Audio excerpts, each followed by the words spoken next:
Chapter 3398. After all, there was a person who loved her wholeheartedly and was willing to sacrifice his life for her. In her heart, there was more or less some pride and contentment. Moreover, she could ask him to do a lot of things without asking for anything in return that she didn't want to do and didn't dare to let Johan do. Thinking of this, Yu restrained the ruthlessness in her eyes. Tears immediately appeared in her eyes. She looked at Yu Ming's back with sorrow and grievance.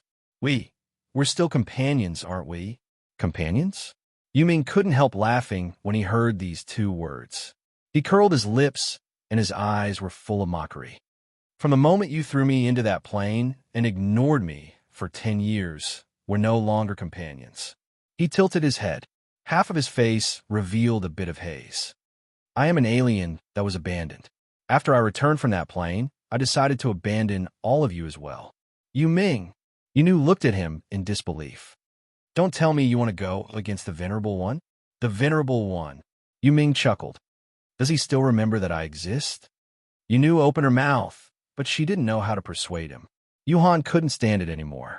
She quickly stepped forward and domineeringly pulled Yu into her arms. She said in a cold voice, since he doesn't know what's good for him, you don't have to persuade him anymore. If he wants to die, then let him die. Johan. Yu raised her head, tightly pursed her lips, and called out in a low voice. Johan hugged her tightly. He's a monster. The Venerable One threw him into that plane because he didn't want to see him again. Since he wants to betray the Venerable One, then let him bear the consequences of betraying the Venerable One. This has nothing to do with us. But, Yu was still somewhat unwilling. Johan lowered her cold eyes and looked at Yu. Don't speak for him anymore. He can't escape. Then, she lowered her head and moved closer to her ear. Who else do you think can surpass me and control the corpse puppets? Yu's delicate body suddenly stiffened. Her eyes also widened at this moment. In the end, she didn't say another word. Yu Ming, whose back was facing them, did not hear Yu Ming's last sentence, which he deliberately lowered his voice. As for the rest of the conversation, he heard everything clearly. Monster? He was indeed a monster. Therefore, it was normal that he couldn't get the Nether Girl. He sneered and immediately strode in another direction. The undead corpse puppets and the disciples of the Dark Nether Palace followed her footsteps and slowly moved to the side, opening up a path. Yiqing Luo, who was spiraling in the sky, instructed Qi Yin to dive downwards, blocking in front of Yu Ming as she raised her brows and laughed. Aren't you going to continue persuading me not to make a move on Yu? You won't. Yu Ming glanced at her and answered indifferently. Yiqing Luo touched her chin. So sure. Although you said that you wouldn't spare Yu for the sake of the Nether Mirror, you will definitely remember the Nether Mirror's kindness. Yu Ming spoke very calmly. Yiqing Luo. Was she that easy to see through? She and Yu Ming didn't seem to be familiar with each other, right? After Yu Ming finished this sentence, he didn't look at Yiqing Luo's reaction as he walked past her and walked straight ahead. Do you think that you still have a chance to leave after appearing? Yiqing Luo looked at his back view and didn't ask Qi Yin to stop him. Chapter 3399. Yu Ming's footsteps paused slightly. Very quickly, he resumed his footsteps. Yiqing Luo didn't say another word. She knew Yu Ming was taking a gamble.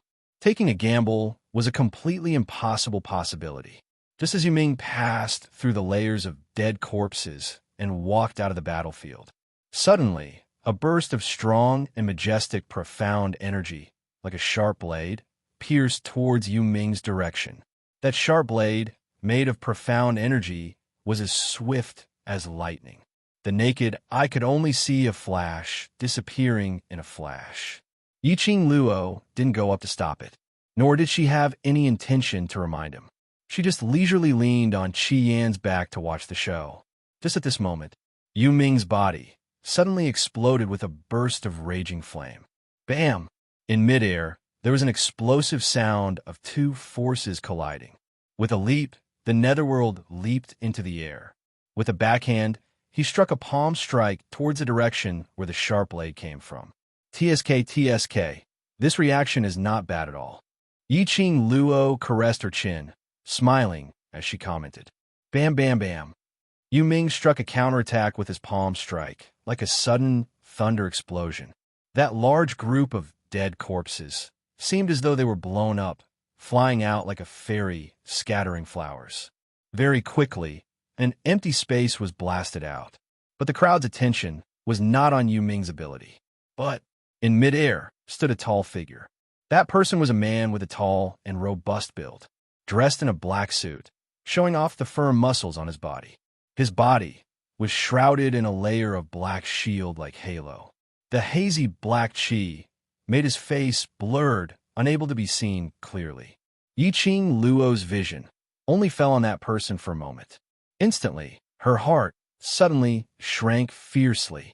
It was as if a giant hammer had smashed into her heart. An unknown, strange emotion spread from the bottom of her heart. Like fear, or like she was resisting something. Her pupils constricted slightly. Ugly woman, what's wrong with you? Qi Yin sensed Yiqing Luo's emotions as he immediately asked. But he didn't hear Yiqing Luo's reply. Qi Yin twisted his long neck and saw Yiqing Luo staring blankly at the empty space in front of her. How troublesome! Qi Yin snorted impatiently, but his figure flashed and flew towards the direction of Dmo Xian. Before he even got close to Dmo Xian, a black shadow floated in front of him. The man's low and hoarse voice sounded in her ears again. Bite it. If he escapes, I will bring Lil Luo to have a taste of braised vermilion bird tonight. Qi Yin subconsciously opened his mouth and caught the shadow. Then his body felt heavy. Qi Yan's eyes widened, and he found that what he was holding in his mouth was actually a person. A man called Yu Ji. It was one of the 4 sacred beasts, the vermilion bird. It actually let its noble mouth pick up a stupid human. Qi Yin was furious. Just as he was about to loosen his jaws and throw him out, he felt a chill run down his spine. But in her mind, the man's threat just now appeared inexplicably. Her bird body shook. Damn it, that scared the hell out of me. Forced by the Overlord's despotic power, Qi Yin still obediently bit Yu Ji, the blazing flame lingering around the body burning. No matter who cannot approach a step. After confirming that Yu Ji definitely couldn't escape. Chapter 3400. After Dmo Xian threw secluded silence to Qi Yin. Immediately he approached Yiqing Luo. Stretching out his arm, he took the dazed Yiqing Luo into his arms. A warm kiss fell on her forehead, dispelling the coldness from her body. Ah, Xian. Yiqing Luo's eyelashes fluttered. Finally, there was a reaction. Her fair little hand grabbed Dmo Xian's collar. That person. Dmo Xian held her little hand and gently squeezed it. His low, husky voice soothed her ear. That person may be the mastermind behind the secluded palace, but it's all right, I'm here. Yiqing Luo took a deep breath, stabilizing her trembling heart. This was the first time she had such a big reaction when she saw someone. That man, his body, was emitting a kind of shocking and powerful aura. She couldn't control her own emotions at all. Even you feel that person is very strong. It can be seen that that person is absolutely not as simple as someone from the Earth realm. Yiqing Luo's pink lips pursed tightly. I have already merged the power of 2 god weapons. When I saw him, I was shocked by his aura. Xian, what level do you think his profound grade has reached? This is the lower realm. Even if he appears, he will definitely not be like in the upper realm, releasing his profound energy as he pleases. Dmo Xian hugged her petite body tightly, his broad palm caressing her back lightly. Even if he doesn't make a move, just standing there is a deterrent. Yiqing Luo's slender brows creased slightly. Xian, the people from the upper realm, one after another, and each one is more powerful than the other. Don't tell me. The people from the upper realm really intend to not interfere? Dmo Xian's hand, which was encircling her petite body, slightly stiffened. Yiqing Luo felt her man's change and looked up at him, but met with the man's deep as the abyss eyes. That eyes were as black as ink. It was a depth that Yiqing Luo had never felt before. Xian? Yiqing Luo's eyelashes fluttered slightly, raised her hand, and touched Dmo Xian's eyes. Hearing her voice, Dmo Xian's pupils then fluctuated slightly. He met the girl's worried gaze and sighed. Actually, it's not that the people of the upper realm don't care. It's just that they can't. Yiqing Luo was stunned for a moment. Unable to control. What do you mean? Dmo Xian sighed again as he caressed her hair. Some things can't be explained clearly in a short time. I can only tell you that this war is a calamity that the Nirvana realm is destined to face. It is also your tribulation. The last sentence, Dmo Xian did not say it out. He lowered his eyelids, and the light in his almond-shaped eyes disappeared. He tightened his arms around the girl again. He increased his strength and pulled her into his embrace. No matter whose tribulation it was, as long as he was here, he would never let Lil Luo be in any danger. Yiqing Luo buried her head in his arms and didn't continue to interrogate him. Dmo Xian's hesitation made her recall what happened earlier. Baisu told her about the news brought by Jun Qingwu from the upper realm. The power behind the Palace of Gloomy Darkness was from the upper realm. There were also people from the upper realm joining the Palace of Tenebrous Seclusion. Furthermore, there were countless powerful people working together with the Palace of Darkness. According to speculation, the people behind the Palace of Gloomy Darkness were influential people from the upper realm. So, Dmo Xian said, the people from the upper realm couldn't do anything about it? If this was really the case, then this Nirvana realm, could it really still be preserved? Chapter 34:01. Don't think too much. Dmo Xian rubbed her head and softened his voice. This calamity will be ended by you. Yiqing Luo used her forehead to press against his shoulder. That person from Secluded Palace, I haven't even fought with him and was already frightened by his imposing manner. The me in this state, can I destroy Secluded Palace's plot? Lil Luo doesn't believe my words. Dmo Xian lifted her chin as he narrowed his peach blossom eyes. Yiqing Luo's gaze met with the man's. She saw the confidence in the man's eyes. She could not help but laugh. You are the great sovereign. How can I not believe what you say? That's right. Dmo Xian's slender fingers caressed her lips. You're everyone's spiritual pillar, everyone's spiritual hope. If you retreat, the entire Nirvana realm will also retreat, understand? Yiqing Luo was stunned as her vision subconsciously shot towards Jade Dome City's city walls. To say that I am the pillar of the Western continent, the hope of the Southern continent, is still acceptable, but to say that I am the light of hope of the entire Nirvana realm, isn't this too exaggerated? Dmo Xian lowered his head and captured her pink lips. Their lips and teeth intertwined. The man's low and hoarse voice faintly entered Yiqing Luo's ears. It penetrated the eardrums and went straight to the heart. This is not an exaggeration at all. Lil Luo, you must believe in your own ability and also believe in your own influence. Perhaps it was because the man's kiss was too warm that it warmed her heart. Perhaps it was the man's words that gave her the greatest affirmation. Just now, when he saw that person from the dark nether palace, the feeling of being shocked by that person's aura had completely disappeared. Right? She should believe in her own abilities. She should also believe in her brother's abilities. Losing without a fight was not her style. Just now, what was that momentary retreat in his heart? Was he really just scared by that person from the Palace of Darkness? Just as the two of them were whispering to each other, a calm voice sounded that the venerable one has really put in a lot of effort. Even the earthly sovereign has personally come to the lower realm. When Yiqing Luo heard this, her eyelashes fluttered. He glanced at the netherworld from the corner of his eyes. She could tell. Yuming's tone was still as calm as before. However, there was a hint of trembling within it. That's right, it was trembling. From Yuming's words, Yiqing Luo was able to deduce a few points. The person from the Dark Abyss Palace was not the mysterious and powerful venerable that Ghost Hand Wuyo had mentioned. It was a man called the Earthly Sovereign. Earthly Sovereign? Why does this name sound so familiar? An opponent who could make Nether inadvertently reveal a hint of fear. It could be seen that the person called Earthly Emperor was a famous person with a very high status in the upper realm.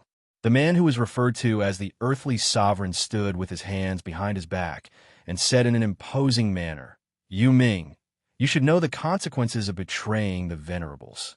Yu Ming snorted softly. At worst, I'll just die. Ha! Netherworld, you are still so naive. The Emperor of Earth shook his head and smiled contemptuously. Yu Ming was laughed at and ridiculed, but he didn't get angry.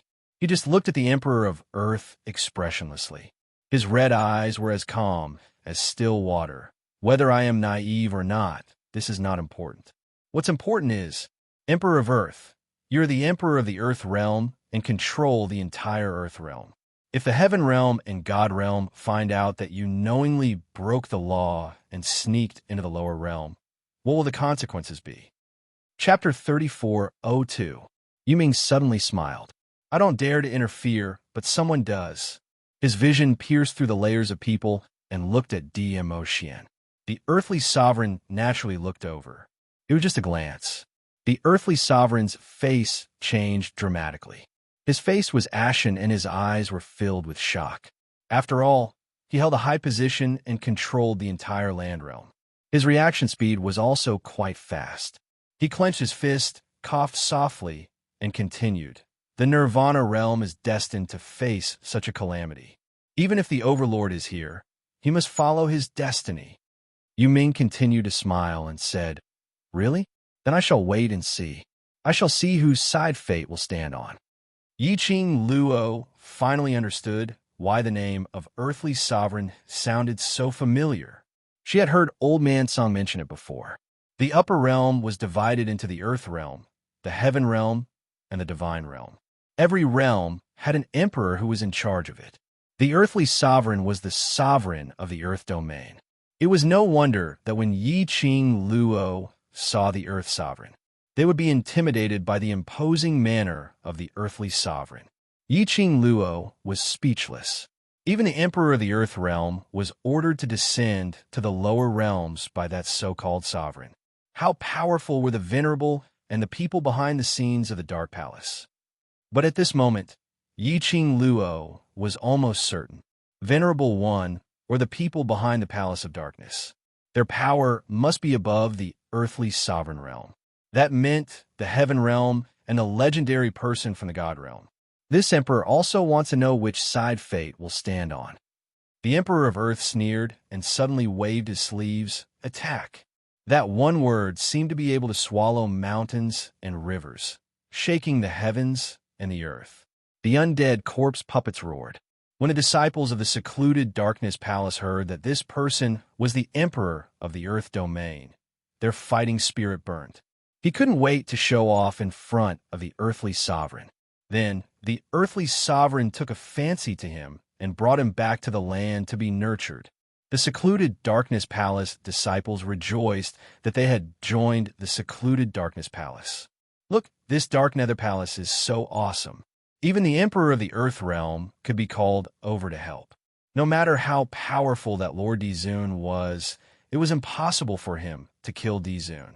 That was just a legend of the Nirvana realm. Compared to the Emperor of the Earth realm, he was nothing. The Palace of Gloomy Darkness was burning with fighting spirit. But, on the other hand, the Nirvana realm side was stunned by the current situation. Earthly Sovereign, Emperor of the Earth realm. Even the Emperor of the Earth realm had interfered with the matters of the lower realms. How could they, a group of mortals, compete with the Emperor of the Earth realm? At this moment, everyone lost their will to fight. At this moment, a clear voice sounded. What are you waiting for? Let's fight. That voice was filled with dignity, making it impossible to resist. Then, a fiery red figure charged into the sky. With a flick of her finger, the devouring flame fan in her hand unleashed countless wind blades at the incoming corpse puppets. Everyone in the Nirvana realm looked at the young lady in shock. That figure was clearly petite. However, it was filled with boundless power. It inexplicably gave everyone a great deal of confidence. The boys and girls of the world group regained their senses as they hurriedly leapt up and charged towards the battlefield. Fight! The profounders of our Nirvana realm aren't afraid of any outside powers. This is our home. This is our territory. Outsiders, get out of the Nirvana realm. Along with the shouts of these young men and girls, Only then did the people from the various powers react. Their dazed and fearful gazes gradually changed, looking at the young lady who killed over 100 corpse puppets with a single wave of her fan. Chapter 34:03. That's right. This was the homeland that belonged to them. Their territory. On what basis should they give it to the external forces? So what if they were from the upper realm? Could the upper realm bully the people from the lower realm? No. They would definitely admit defeat. The cultivators and soldiers from the major forces had their eyes reignited with a burning desire to battle. Smoke rose everywhere as the flames of war raged, and it was about to break out at any moment. Both sides fought, the ground shook, the dark clouds rolled, and there were bursts of thunder explosions. The dark sky added an austere aura to the battlefield. Blood stained the ground red, and the smell of blood rushed to the nostrils. On this side, the disciples of the Nether Palace, the dead corpses, and the various forces from the Nirvana realm had started a war. Yi Qing Luo's figure swiftly dashed towards the Earth Sovereign. At the same time, two huge battle pets appeared out of thin air beside her, one black and one white. The aura was majestic, attracting the surrounding heaven and earth's spiritual chi, rolling up waves of stormy waves. The Earth Sovereign had not expected that there would be someone from the lower realm who dared to take the initiative to challenge him. He squinted his eyes and gave an unfathomable smile. "Young lady, don't be too self-righteous. Think that you can deal with that bunch of trash from the Nether Palace and you can fight with me." Just as he finished his words, the Earth Sovereign waved his sleeves. An incomparably powerful force swept out along with his sleeves. That chi wave collided with Yi Qing Luo's attack.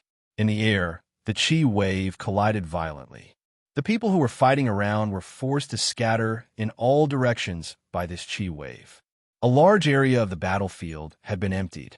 The collision of this force made the Earth Sovereign's half-closed eyes suddenly opened. His eyes lit up a little. The profound wave dispersed. In front of him, a black and white huge body crossed in front of the young lady. A snow-white huge tiger. A black huge leopard. Its body was surrounded by swirling airflow. The young lady was safe and sound floating behind the two battle pets.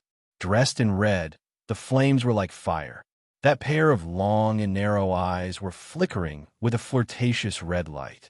White tiger. And this mutated beast? The Earth Sovereign couldn't help but be surprised when he saw the two battle pets in front of him. The Earth Sovereign knew that the white tiger of the four sacred beasts had been contracted, but he didn't expect. The person who made the contract was the woman that the Palace of Darkness wanted to capture. There was also the black leopard.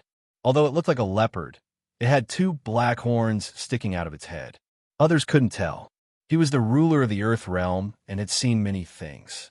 How could he not recognize that the two pitch-black objects were dragon horns? It was a leopard with dragon horns on its head. Wasn't that a mutated beast? It was no wonder that he was able to block his attack. The eyes of the earthly sovereign flickered. It seemed that it wasn't unreasonable for the Palace of Gloomy Darkness to create such a calamity in the lower realm, regardless of the consequences, just for a little girl. At the very least, he didn't know anything. At the moment, he was fighting with the little girl. He felt the same way.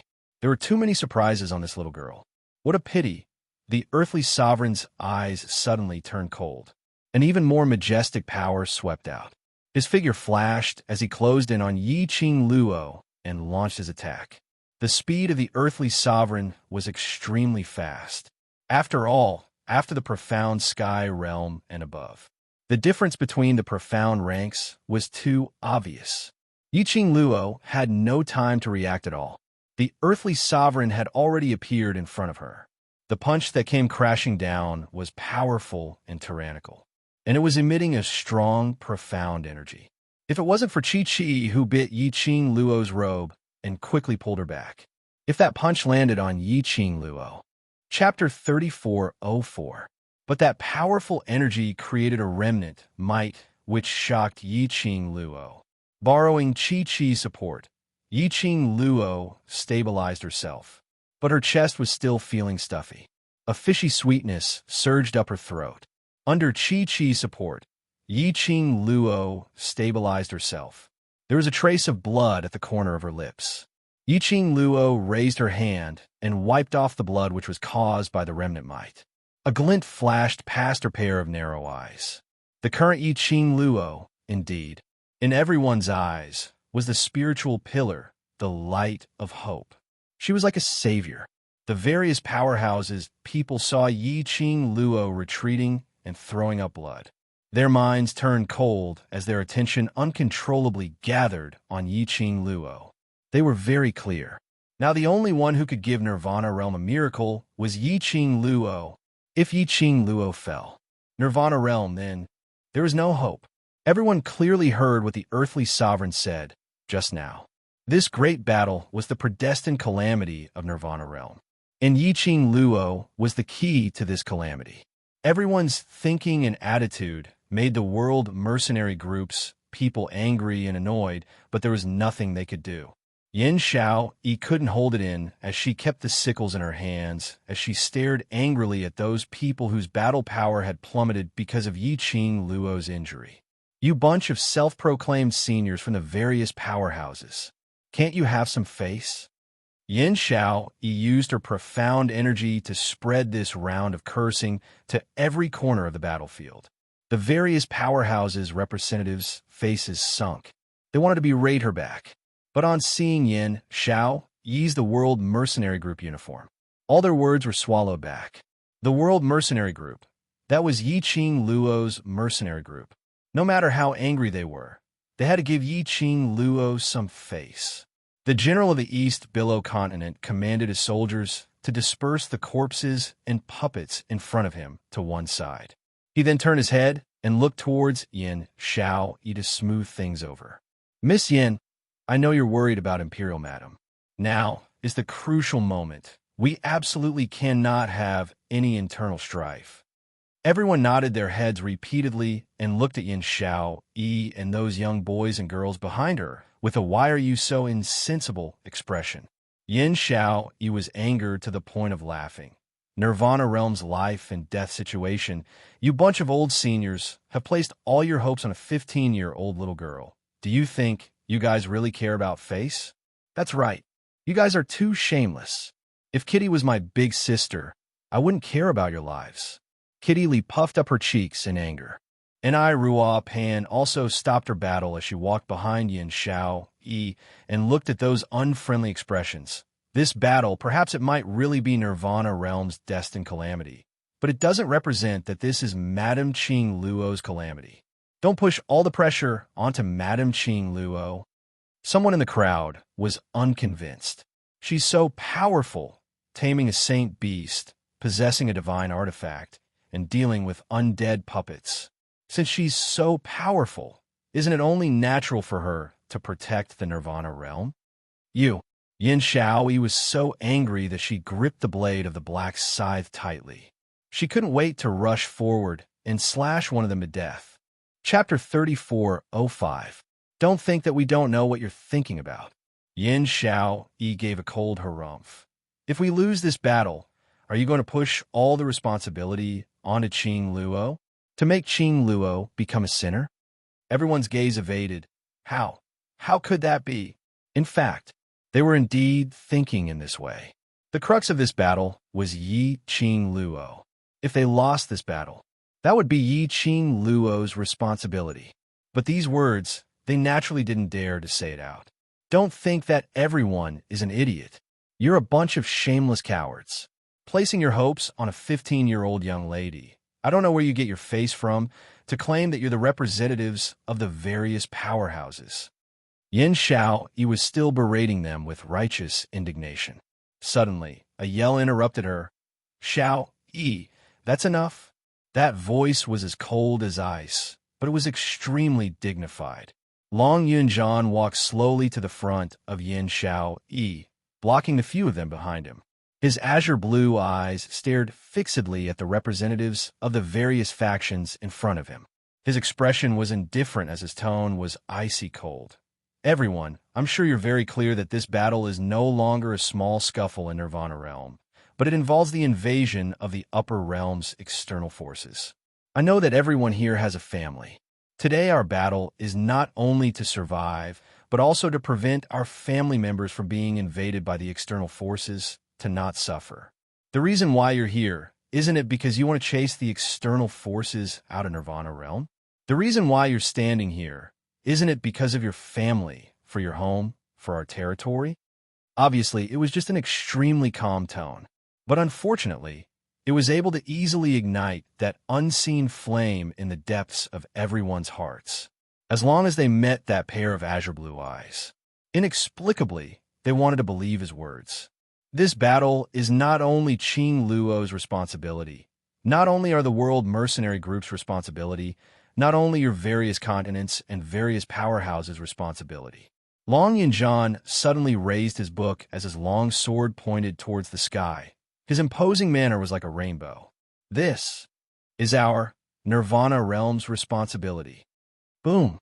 A muffled thunder exploded in the sky. Long Yunzhan's figure charged into the battlefield once again. Fight! Fight for Nirvana realm! Fight! Fight for our families and homes! Fight! The eyes of everyone in the world mercenary group also burned with fighting spirit. At this moment, suddenly, a resounding dragon roar resounded throughout the entire East Wave continent. Following that, a huge creature appeared out of nowhere in the pitch-black sky. The azure dragon scales were overflowing with light and color, dyeing the entire sky. The huge dragon body circled the horizon. One could vaguely see a blazing figure floating within the dragon's body. This scene caused everyone's pupils to involuntarily widen. Shock, astonishment, and disbelief, all kinds of emotions spread. Then, another resounding dragon roar resounded. A huge dragon head emerged from the body of the spiraling dragon. Green dragon head, green dragon horn. The dragon whiskers danced in the strong wind, as the dragon circled and swam. In the air, the huge Xian wave cracked piece by piece, and then repaired piece by piece. Dragon. It was a dragon. An enormous azure dragon. This also Yi Qing Luo's war pet. Chapter 3406. Each and every one of them stared unblinkingly at the azure dragon hovering in the sky. Their eyes were filled with envy. Their hearts were like dew after a long drought, rising a huge hope. The head of the four sacred beasts, the azure dragon sacred beast, Earth Sovereign recognized the azure dragon at one glance. His majestic eyes glowed slightly as he stared at the azure dragon. Unimaginable. A girl from the lower realm not only subdued a white tiger sacred beast, but also the azure dragon became her battle pet. One must know, these four sacred beasts were once the battle pets of that person. As that person passed away, the four sacred beasts disappeared without a trace. Now, they actually became the battle pet of a girl from the lower realm. What was the identity of this girl?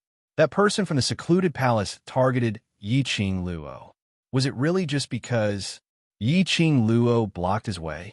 But Earth Sovereign had no time to continue to be shocked, because the more shocking was yet to come. After Yi Qing Luo summoned the azure dragon, Qiyin, Qi, and Shiju also soared into the sky and stood in front of the azure dragon. Several battle pets released their beast power. The majestic power shocked the four directions. This scene, even until a long time later, it was still passed down as a classic. Little friends, now, it's our time. Yi Qing Luo's cold voice revealed a biting cold. The glower flame fan in her hand flipped over her fingertips. Streams of wind blades, like a celestial maiden scattering flowers, shot out, just when those battle pets let out a beast howl in unison. A big battle was about to break out. They heard a clear voice coming from the crowd. Me too. Following that, a figure was seen flying towards Yi Qing Luo's direction. That figure seemed not to be afraid of the azure dragon surrounding, sweeping airwaves. Instead, he fearlessly welcomed the wave of qi. What made everyone surprised was that figure was completely not affected by the pressure released by the azure dragon and directly rushed to the front of Yi Qing Luo. The appearance of this person also made Yi Qing Luo somewhat surprised. When she met that pair of green eyes, Yi Qing Luo was even more shocked. Before she had time to ask, how did he rush forward? Yiqing Luo felt her heart fiercely tremble, as if something was about to be stripped out from within her profound heart jade. The feeling of being stripped away was extremely painful. Yiqing Luo's face turned pale as she raised her hand and pressed it against her chest. In the next instant, a green pearl the size of a fist emerged from her chest. The green pearl shone with a cold luster. Yiqing Luo was stunned. That was the soul pearl that contained the half-soul of the black tortoise. The soul pearl seemed to have its own consciousness as it flew towards the young man before it. As soon as he got close to the teenager, the soul pearl entered the youth's forehead. A jade-green light enveloped the youth's body. After the soul pearl fused with the young man, he slowly opened his eyes. The jade-green resplendent eyes stared deeply at Yiqing Luo as it said word by word, "I, the sacred beast black tortoise, is willing to sign a life and death contract with Master Xian Gui. If you do this, Yi Yiqing Luo knitted her brows tightly and wanted to say something. However, the young man raised his hand and held her hand. A drop of blood overflowed from her fingertip and slowly entered the young man's palm. At the same time, an extremely intense jade-green light blossomed from their bodies. The person in front of her was Xian Gui. That Xian Gui, who had an extremely good relationship with Miao Yi in the Miao Gu family, ever since she got the soul pearl. Yiqing Luo could almost confirm that Xian Gui was the black tortoise. Only looking at the good relationship between Xian Gui and Yi. Chapter 34:07. Who would have thought? Xian Gui had actually formed a blood contract with her in such a way. Could it be that he didn't know that after forming a blood contract with her, if she went too far away, as her battle pet, he had to stay by her side? Miao Yi was the holy maiden of the Miao tribe and also the tribe leader. He had to stay in the Miao tribe to manage the affairs of the Miao tribe. It was a contract, but this meant that he and Miao Yi could no longer stick together like before. However, all these, Yiqing Luo didn't open her mouth to inquire about Black Tortoise's strength. The power surging within her body made her profound jade heart feel as if it was gradually expanding, as if it was about to burst open. Oh, a muffled groan escaped her mouth. This sound was clearly very soft. However, Long Yunjian, who was in the midst of battle, inexplicably heard this groan. His azure blue pupils suddenly contracted. He abruptly looked towards Yiqing Luo's direction. Then, he quickly moved in that direction. Leader, Tong Ziqing had been following beside Long Yunjian, and on seeing him rushing towards Yiqing Luo's direction, she immediately pulled him back. Where are you going? Long Yunjian's face sunk as he didn't reply. His icy cold eyes stared unblinkingly at Yiqing Luo's direction. You can't go over there. Tong Ziqing didn't let go.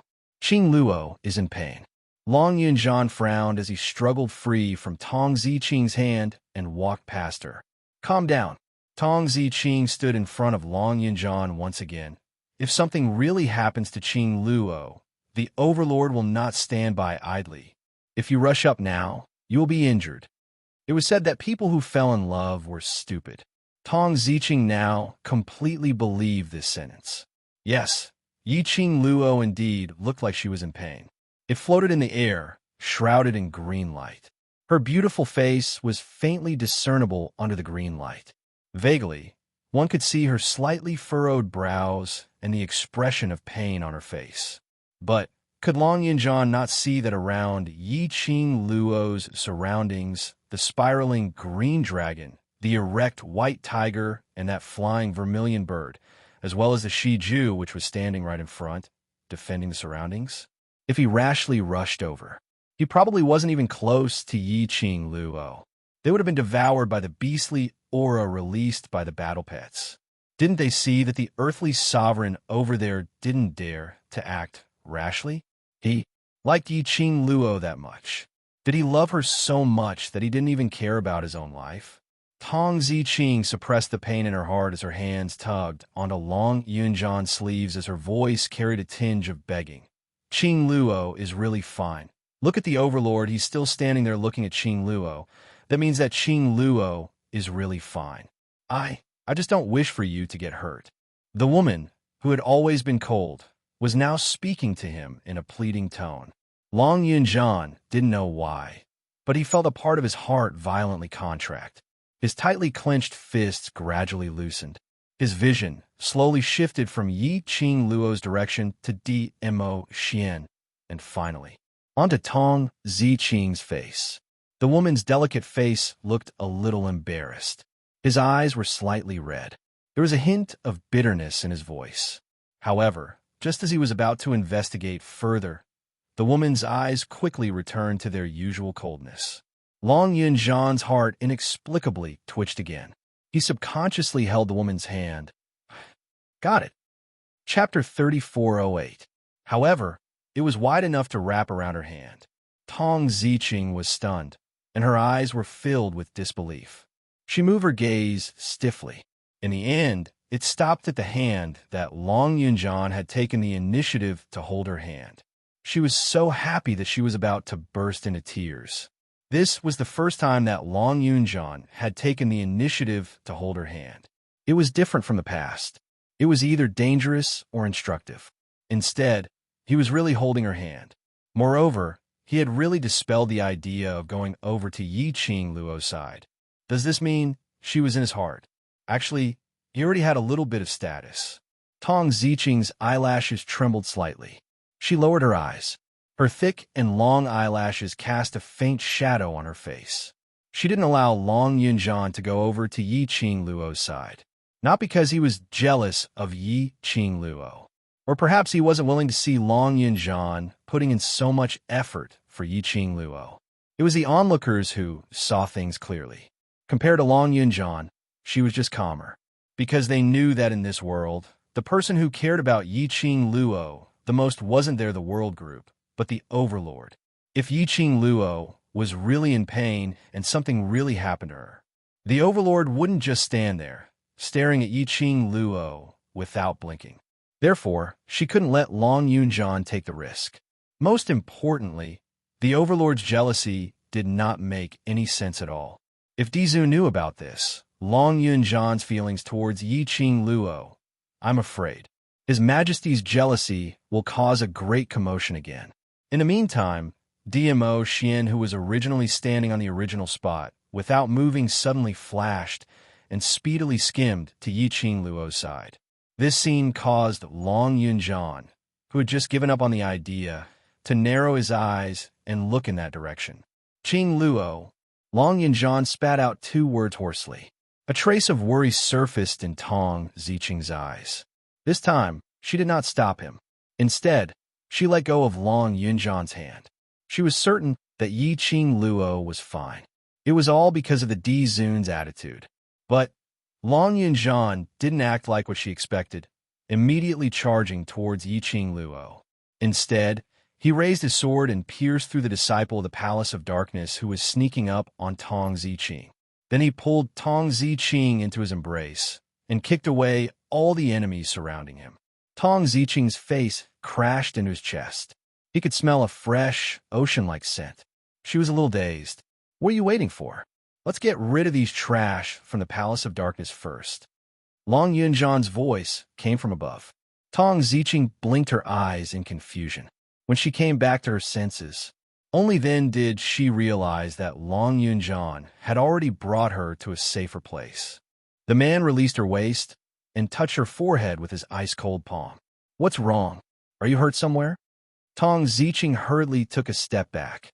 I'm fine. She didn't know why her heart was thumping madly. She almost couldn't suppress the wild beating of her heart. She went past Long Yunjan and looked towards Yi Qing Luo's direction as she spoke in a low voice. Aren't you going over? Qing Luo, The Dizun is there. Even if I go over, it's of no use. Long Yunjan replied calmly as he turned his azure blue eyes and looked at her. But you, if you're not feeling well, then take a rest first. Don't force yourself. If something happens, everyone will be worried. Saying that, Long Yunjian turned around and prepared to return to the battlefield. Chapter 3409. Tong Ziqing was shocked by Long Yunjian's earlier words. Seeing that he was about to leave, she instinctively tugged on his robe. Group leader, I'm fine, I want to fight together with you. The moment Long Yunjian turned back, coincidentally, from Yiqing Luo's side, the emerald light was shooting in all directions. Tong Ziqing tugged on his robe as she raised her head. Against that emerald light, Long Yunjian could almost see the lady's exquisite face, that creamy white skin and those thick and long eyelashes. Inexplicably, looking at the lady tugging on his robe, it was so cute that it made him a little dazed. On the other side, when Dmo Xian rushed towards Yiqing Luo, he was blocked by the surrounding beast aura and the majestic, profound energy fluctuations. His brows creased slightly as his peach blossom eyes swirled with light. His imposing manner shook as a strong, imposing manner spread out from his body. His purple robe fluttered along with the strong wind. The next moment, he had already broken through the surrounding fluctuations and got close to Yiqing Luo. At this moment, the young lady who was wrapped in the emerald light had a pair of scarlet-red eyes, which had already been shrouded by the emerald light. Dmo Xian's brows knitted even tighter. A thick aura kept revolving around Yiqing Luo's body. The imposing manner was extremely ferocious. This was the sign of advancement. If Yiqing Luo was able to advance successfully this time, then she would directly break through to the Sage Profound realm. Sage Profound, that was the legendary realm. Yiqing Luo could be said to be the first cultivator in the Nirvana realm to break through to the Sage Profound realm. But when he saw that flowing airflow, Dmo Xian's expression became increasingly grave. He stared intently at Yiqing Luo, looking at the young lady's devastatingly beautiful face, which had already surfaced a thick layer of emerald light. He no longer hesitated. His long arms stretched out, directly passing through the surging majestic airflow around Yiqing Luo, directly hugging her waist. In a split second, a terrifying force, like a sharp blade, cut Dmo Xian's forelimbs. That twisting and twisting pain made Dmo Xian's complexion turn pale by a few shades. What is the Overlord doing? Looks like Madame D is about to advance. Why does the Overlord want to stop Madame D from ascending? What's going on? Countless onlookers were shocked by the majestic energy ripples in the sky.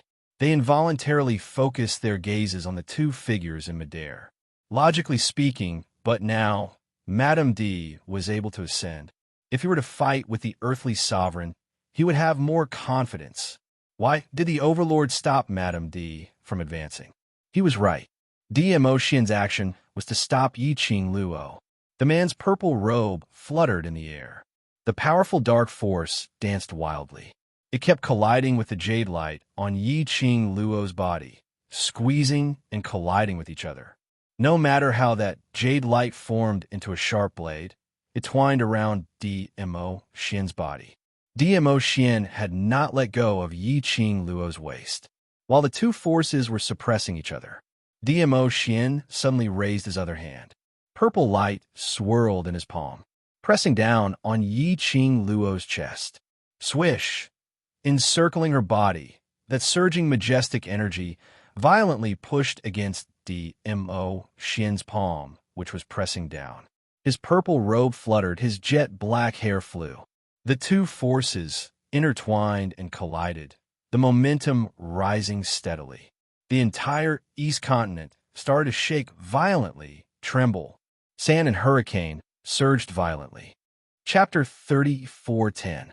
The tearing pain in her body and a kind of extremely oppressive energy kept squeezing her heart, making Yiqing Luo's slender brows creased tightly into a bundle. Her delicate body struggled slightly. Her enchanting eyes, which were covered in red light and green light, blinked absent-mindedly.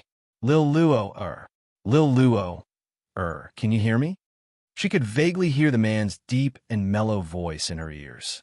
Her frown deepened. His consciousness was sometimes clear and sometimes blurry. she felt that her body was like a balloon that was being inflated, constantly expanding. It was as if it would explode in the next instant. The pain of swelling pain. Her consciousness became increasingly blurry. In particular, there was a force in her chest that was constantly approaching her. It was just like someone wanted to break her body. She resisted. He could not help but struggle. However, that power was pressing on him even tighter. Her eyes were half opened, and a face that made her feel at ease appeared in front of her. That pair of shimmering peach blossom eyes were as deep as the sea as he looked at her worriedly. She held her breath, and her eyelashes were moist because of the pain. She suddenly trembled and said, "Ah, Xian," when he spat out these two words. Yiqing Luo had already exhausted all her energy. "Little Luo," the voices in his ears became clearer. The scent of sandalwood entered her nostrils, clearing her mind a little. Yiqing Luo took a deep breath and suppressed the tearing pain all over her body as she tried her best to open her eyes wide. When she saw that familiar face of Di Emotion, her eyes reddened and the gentleness that a young girl should have appeared in front of him.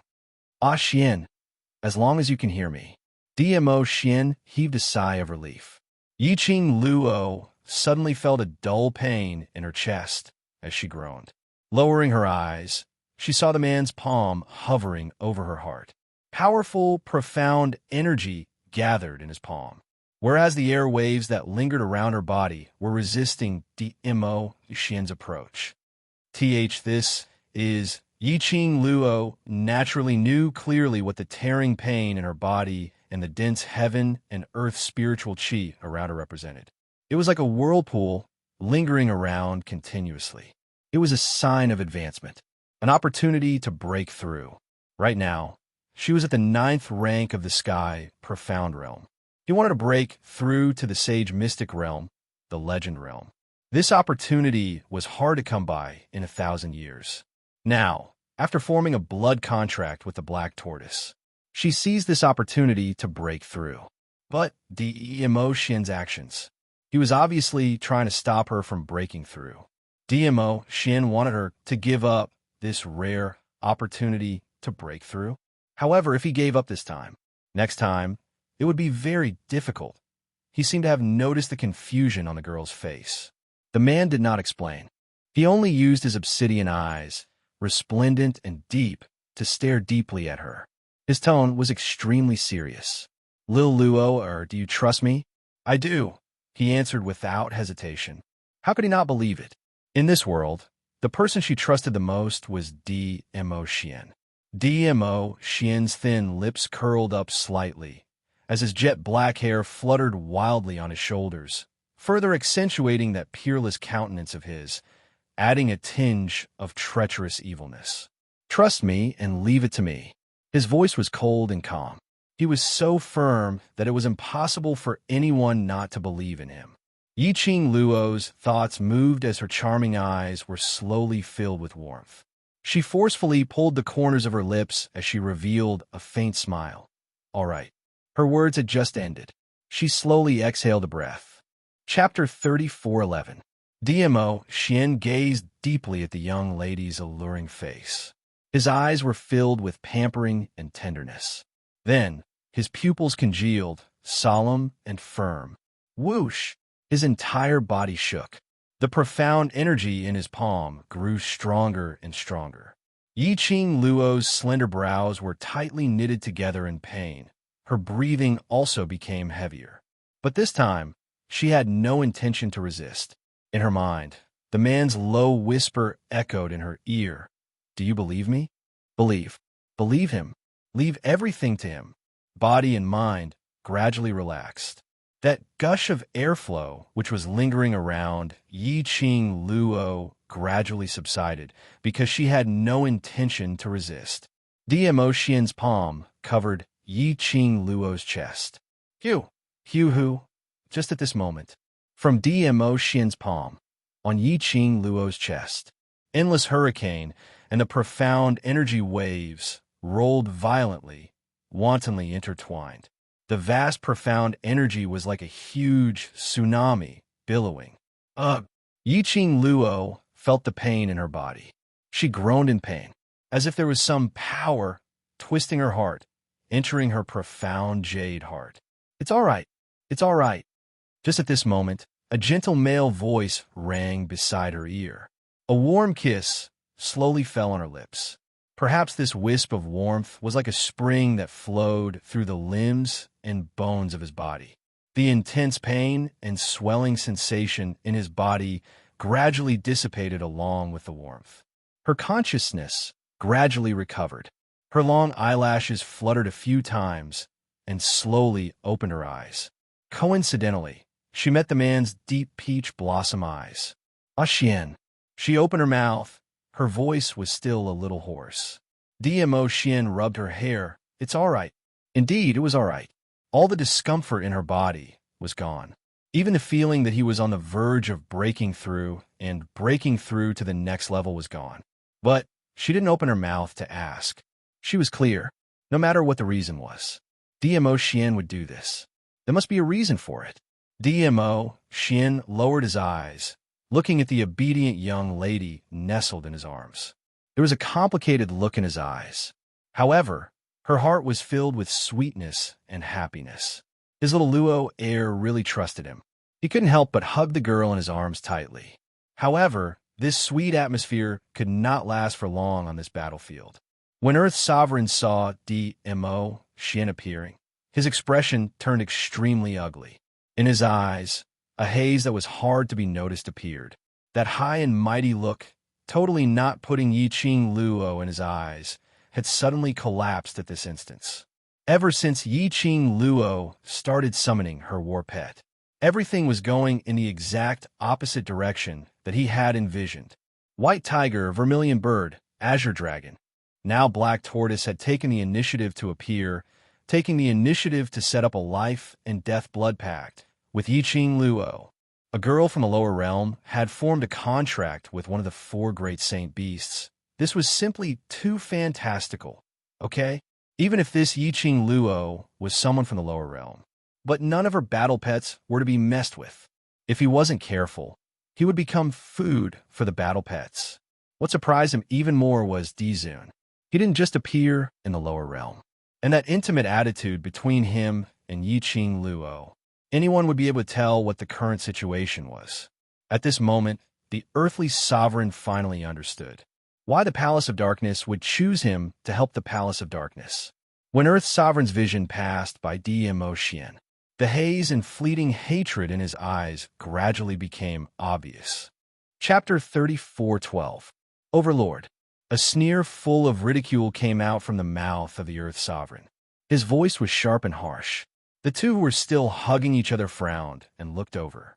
Yi Qing Luo clearly saw the ruthlessness and hatred in the eyes of the Earth Sovereign. Hatred? Yi Qing Luo was stunned and looked sideways at DMO Xian, asking in a low voice, "Ah Xian, there is a grudge between you and the Earth Sovereign?" DMO Xian just glanced at the Earth Sovereign lightly. "I don't remember." Yi Qing Luo. He was after all the Earth Realm Sovereign. Why did his tone sound like? The Earth Sovereign was an insignificant Tom, Dick, or Harry. But it was not clear what was DMO Xian's identity in the Upper Realm. But from the attitude of Baisu and the Huangfu family in the Heaven Realm, DMO Xian must be rich and powerful in the Upper Realm. He was also respected by everyone. Even if he was the Emperor of the Earth Realm, there should be very little interaction between them. Then, why did the Earth Sovereign look at DMO Xian with hatred? I didn't expect that. Overlord is actually living in the lower realm after so many years. The Earth Sovereign squinted his eyes with a superior attitude. The place where Yi Qing Luo and DMO Xian were standing at. It was the place where the Dark Abyss Palace disciples were surrounded by the corpse puppets. The distance between them and the Earth Sovereign was only about 20 to 30 meters. Behind the Earth Sovereign were the 5 new dead corpse puppets. Even though there were 5 terrifying battle pets floating in the sky above them, Su Lingyue and Su Lingyue didn't know what to do. But the Earth Sovereign expressed that he could try to see whether the Dark Palace had more people or the speed of the battle pets was faster. Listening to the Earth Sovereign's words, Yi Qing Luo's slender brows knitted tighter. Sure enough, there was some interaction between the Earth Sovereign and DMO Xian.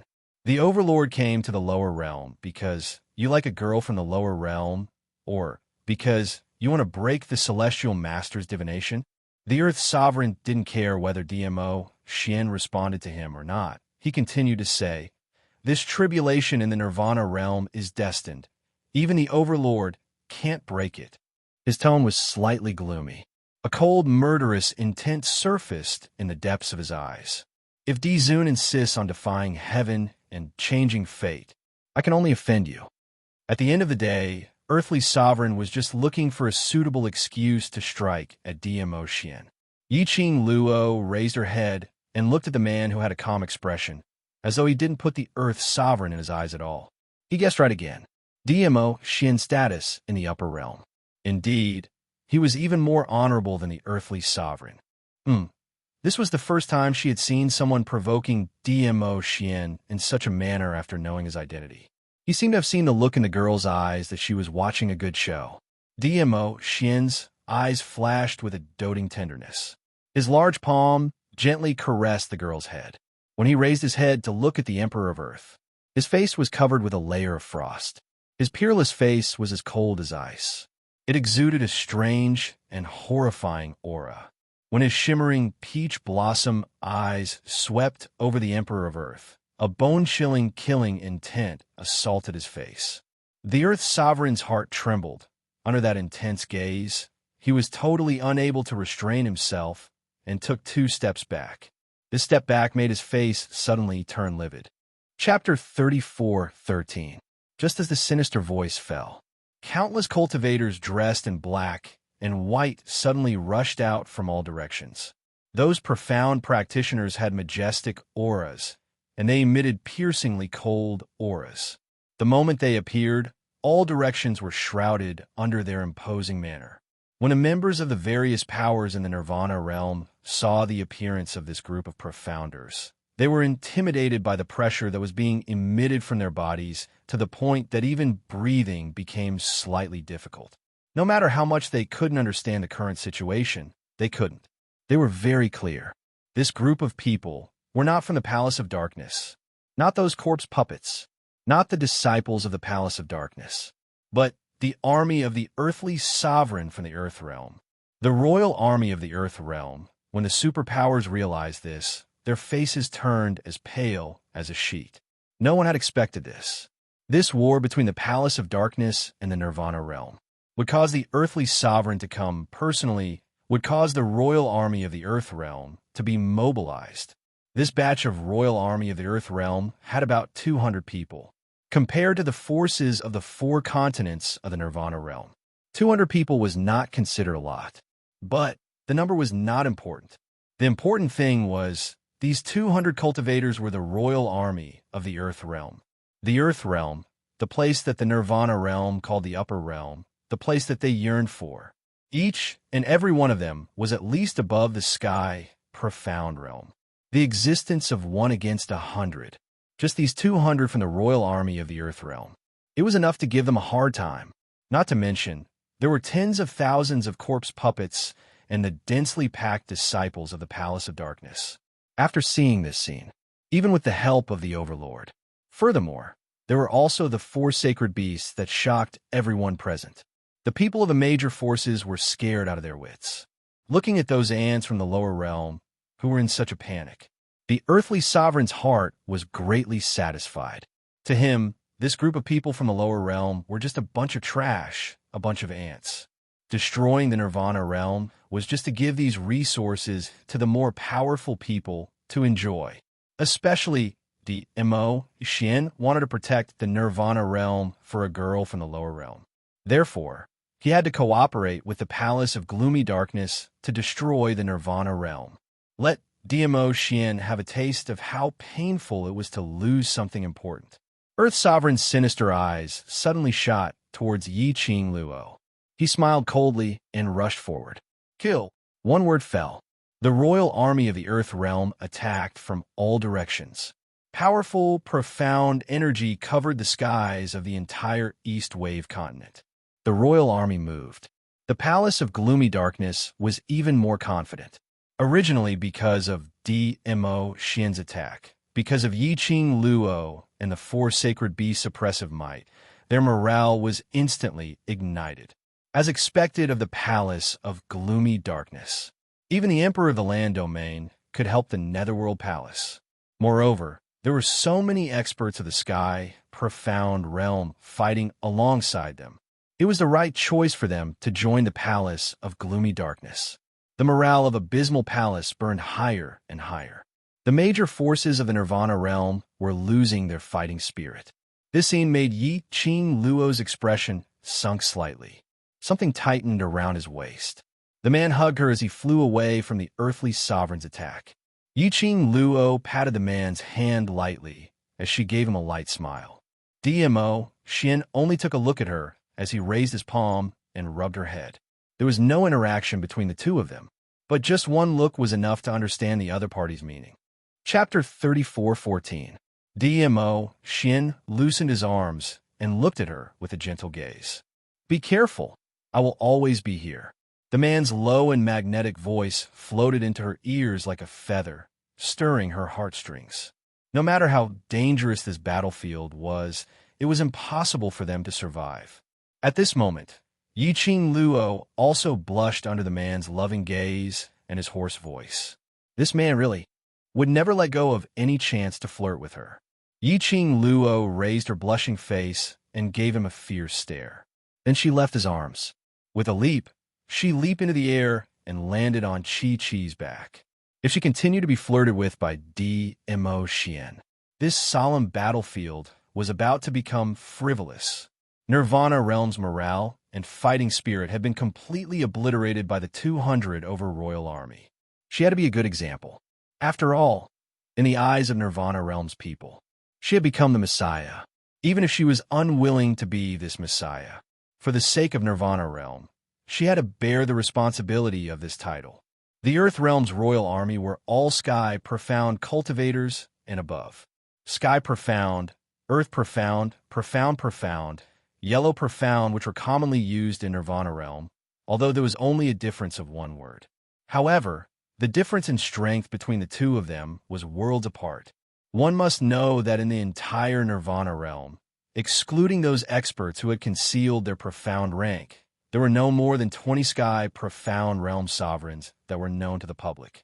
But now, there were more than 20 profound Sky Supremes from the Earth Realm who were aggressively charging over. And they were the kind of well-trained experts in the army. The strength of both sides could be said to be worlds apart. But, so what if it was worlds apart? Since the people from the upper realm and that balanced historian did not intend to intervene in this disaster of Nirvana Realm, then on her side, she could totally disregard the balance of Nirvana Realm.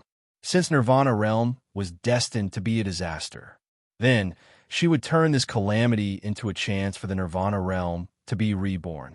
Didn't her Xian say so? He would always be here. As long as he was here, she could go all out without any scruples. The opponent was strong enough to make her blood boil. It had been a long, long time since he had felt this way. Yiqing Luo's lips curled into an evil cold arc. His eyes were burning with the desire to fight. Riding on Chi-Chi, Lin Sanjiu circled the skies above the battlefield. The devouring flame fan in Zhang Xian's hand danced excitedly like a fire elf. The profound energy of the 9th grade of the Sky Profound Realm instantly enveloped the entire battlefield. It also forcefully suppressed the oppressive might released by the royal army. He flipped the glowing flame fan in his hand. Raging flames and wind blades shot out wantonly like a celestial maiden scattering flowers. Brothers, we must win this battle. If we fight, we might die, and the Nirvana Realm might be destroyed, but if we don't fight, we will definitely die. The Nirvana Realm will also be destroyed. Our relatives in the other continents will also be tortured to death because we surrendered without a fight. If we fight, we might still have a slim chance of survival. We might still have a possibility. Brothers, let's fight to the death. He had to bring out his strongest strength and display his ultimate strength. Defend the territory that belongs to us. Yiqing Luo's clear voice, along with the profound chi, spread wave after wave. Her voice was impassioned and shocking. Chapter 34:15. Yi Qing Luo's target was the Earth Sovereign. Her gorgeous face was calm. Her fingertips moved, and the glower flame fan was closed. The red profound light turned into an illusory, giant dragon. Under the pressure of the four sacred beasts, it flew away at lightning speed. The Earth Sovereign looked at Yi Qing Luo, who was about to fight with him with the sacred beasts. He couldn't help but sneer.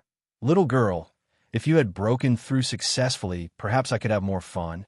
But unfortunately, the Overlord doesn't seem to be willing to let you advance," along with his scornful voice. The profound chi around his body flew around recklessly. It also caused his robe to flutter in the wind. The majestic chi seemed to be mocking Yi Qing Luo's overconfidence. "Little girl, in my opinion, the Overlord is deliberately using me to kill you." The Earth Sovereign stretched out his arm slowly, and a long sword appeared in his hand. That long sword was extremely imposing. It was as if he could gather all the air around him. Yi Qing Luo's pink lips rose, with a casual, sarcastic smile in her eyes. "Earth Sovereign, are you trying to sow discord between me and Xian? Since you are so confident in yourself, do you still need to use such despicable means?" The Earth Sovereign's face sank, holding the long sword high. With him as the center, the hurricane rolled like billowing waves. All the imposing manner was condensed on the long sword. He waved the sword. The terrifying, profound light rolled up the sword waves. The surrounding air also began to distort violently. This strike was full of vigor and vigor. Yi Qing Luo's eyes changed slightly. Immediately, her fingertips swept. The glower flame fan opened, and the profound chi condensed. The vast, profound chi burst out. She moved and jumped up from Chi-Chi's back, immediately bringing up a hurricane. She met the sword waves of the Earth Sovereign.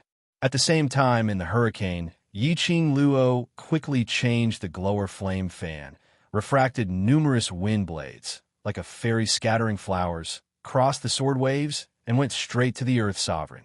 Seeing the Earth Sovereign's figure was covered by the red wind blades. However, he heard a voice full of mockery. "Insignificant tricks." As soon as he finished speaking, Yi Shiwen's eyes widened. The Earth Sovereign moved his palms. The sword waves and the palm wind accompanied each other. He leaped up and floated in the air. The long sword stroke was swift and fierce, totally not giving Yi Qing Luo any leeway to parry. "Little girl, don't worry. I won't let you die so easily. Aren't you the woman that Dizun cares about the most? If this emperor captured you alive and tortured you bit by bit in front of him, making you wish you were dead, would he feel pain?" The earthly sovereign's slightly crazy voice was sharp and harsh. He gave a sinister smile as the gaze he shot towards Yi Qing Luo was filled with a haze. Definitely. He would definitely suffer. This emperor wants him to taste this kind of pain. As the rage of the earthly sovereign increased, his attacks became fiercer and fiercer. Yi Qing Luo knew very well. The gap between him and the earthly sovereign was huge. If it wasn't for the four sacred beasts and Shi Ju by his side, she was afraid that she would not be able to withstand a single strike from the earthly sovereign. The explosion of air waves caused her heart to feel somewhat oppressed. Little Luo, or DMO Xian, had been paying close attention to Yi Qing Luo's actions. The moment he saw Yi Qing Luo's face turn pale, his heart suddenly trembled as his figure turned into an afterimage, speedily charging towards Yi Qing Luo. Chapter 34:16. If it was against those disciples of the secluded palace or the undead puppets, to Yi Qing Luo, it was just a small matter like cutting cabbage. But Earth Sovereign was after all the controller of the upper realm. His strength was not something that Yi Qing Luo could contend against. DMO Xian had planned to settle the Earth Sovereign himself from the beginning. But he still let go and let Yi Qing Luo fight with the Earth Sovereign. This battle was not to let Yi Qing Luo fight against the strong ones, so that she could improve her actual combat experience. But it was for Nirvana Realm to build momentum for the cultivators of Nirvana realm. The appearance of the Earth's sovereign and the appearance of the royal army had made the cultivators of Nirvana realm lose all their fighting spirit. As the savior in everyone's mind, Yiqing Luo must use her own actions to give everyone fighting spirit and hope. So, Yiqing Luo must fight with the Earth Sovereign. Only Yiqing Luo could fight on par with the Earth Sovereign. Only then could the profound practitioners of the various forces in the Nirvana realm see hope, even if he let go and let Yiqing Luo build momentum. But DMO Xian was still paying attention to Yiqing Luo's condition. Seeing Yiqing Luo was shrouded by the violent, profound energy released by the Earth Sovereign. DMO Xian's speed was faster. Just as he was about to get close to Yiqing Luo and help her to block the strong airwave, suddenly, a cold wind brushed past. A figure stood in between him and Yiqing Luo. A cold and gloomy voice rang in his ear. "Overlord, your opponent is me." DMO Xian's pupils shrank. His sleeves fluttered and the explosive airwave flew away like a surging wave. He stretched his body and got close to Yiqing Luo again. But the person seemed to be waiting for him here deliberately, to stop him from helping Yiqing Luo. "Overlord," I said, "your opponent is me." The gloomy voice sounded extremely strange, along with the voice of the person. The cold, profound qi was also surging violently. DMO Xian was not unfamiliar with this aura. Not long ago, they had just fought. Ghost King. DMO Xian squinted his peach blossom eyes. His gaze was sharp. The person wasn't he the one he met in the illusory land? Ghost King. Unexpectedly, he had not left Nirvana realm. At this moment, in front of them, which was also the place where Yiqing Luo and Earth Sovereign were fighting, suddenly a burst of violent, profound light burst out in all directions. Profound qi shrouded the entire area. The young girl's fiery figure was also enveloped by it. It was as if he had been swallowed by a huge, bloody mouth. Lil Luo, DMO Xian's shimmering peach blossom eyes seemed to be plated with a layer of thousand-year-old frost. At the same time, the dark force around him shook. Violent air waves spread throughout the entire space. The hurricane roared fiercely. Standing in front of DMO Xian, Ghost King's black robe was fluttering in the strong wind. His facial features were distorted by the force, and his face was filled with pain. The Ghost King gritted his teeth, and a thick Xian qi swept out from his body to resist. But this resistance, in front of DMO Xian, was simply too weak. DMO Xian merely glanced at him coldly. The Ghost King's body seemed to be sent flying by an invisible force. His eyes were cold as he dashed towards the dark radiance in front of him. "Overlord, your opponent, is me." The Ghost King, who was flipped over, wiped off the blood on the corner of his mouth, coughed lightly, and rushed forward again. Chapter 34:17. Xian. Suddenly, a young lady's slightly panting voice was heard in the midst of that profound glow. DMO Xian's pupils contracted slightly. The frost at the bottom of his eyes also slowly melted bit by bit. "Lil Luo," he spoke in a hoarse voice filled with urgency. "I'm fine, don't worry about me." In order to reassure DMO Xian, Yiqing Luo's voice was filled with lightness. Hearing Yiqing Luo's voice, DMO Xian's tensed heart finally relaxed a little. His vision shifted. His eyes were once again covered with a thin layer of frost, and it was filled with a horrifying, murderous intent. His gaze was fixed on the Ghost King. "TSK. Overlord is angry?" Ghost King's lips twitched coldly as he wasn't afraid at all. DMO Xian looked at him. DMO Xian sneered as his thin lips twitched. His sleeves vibrated and the remaining might spread. Ghost King thought that DMO Xian was infuriated and wanted to make a move on him. He immediately put on a defensive posture as he looked at DMO Xian's actions vigilantly. "Overlord, why don't we make a bet? Let's see, will I die in your hands first, or your little lover die in the hands of the earthly emperor first?" His voice fell. A swift and sharp blade slashed down from the sky. The speed was so fast that he had no time to evade. Pa! That sharp blade landed heavily on his face. A line of blood appeared from his forehead to his chin.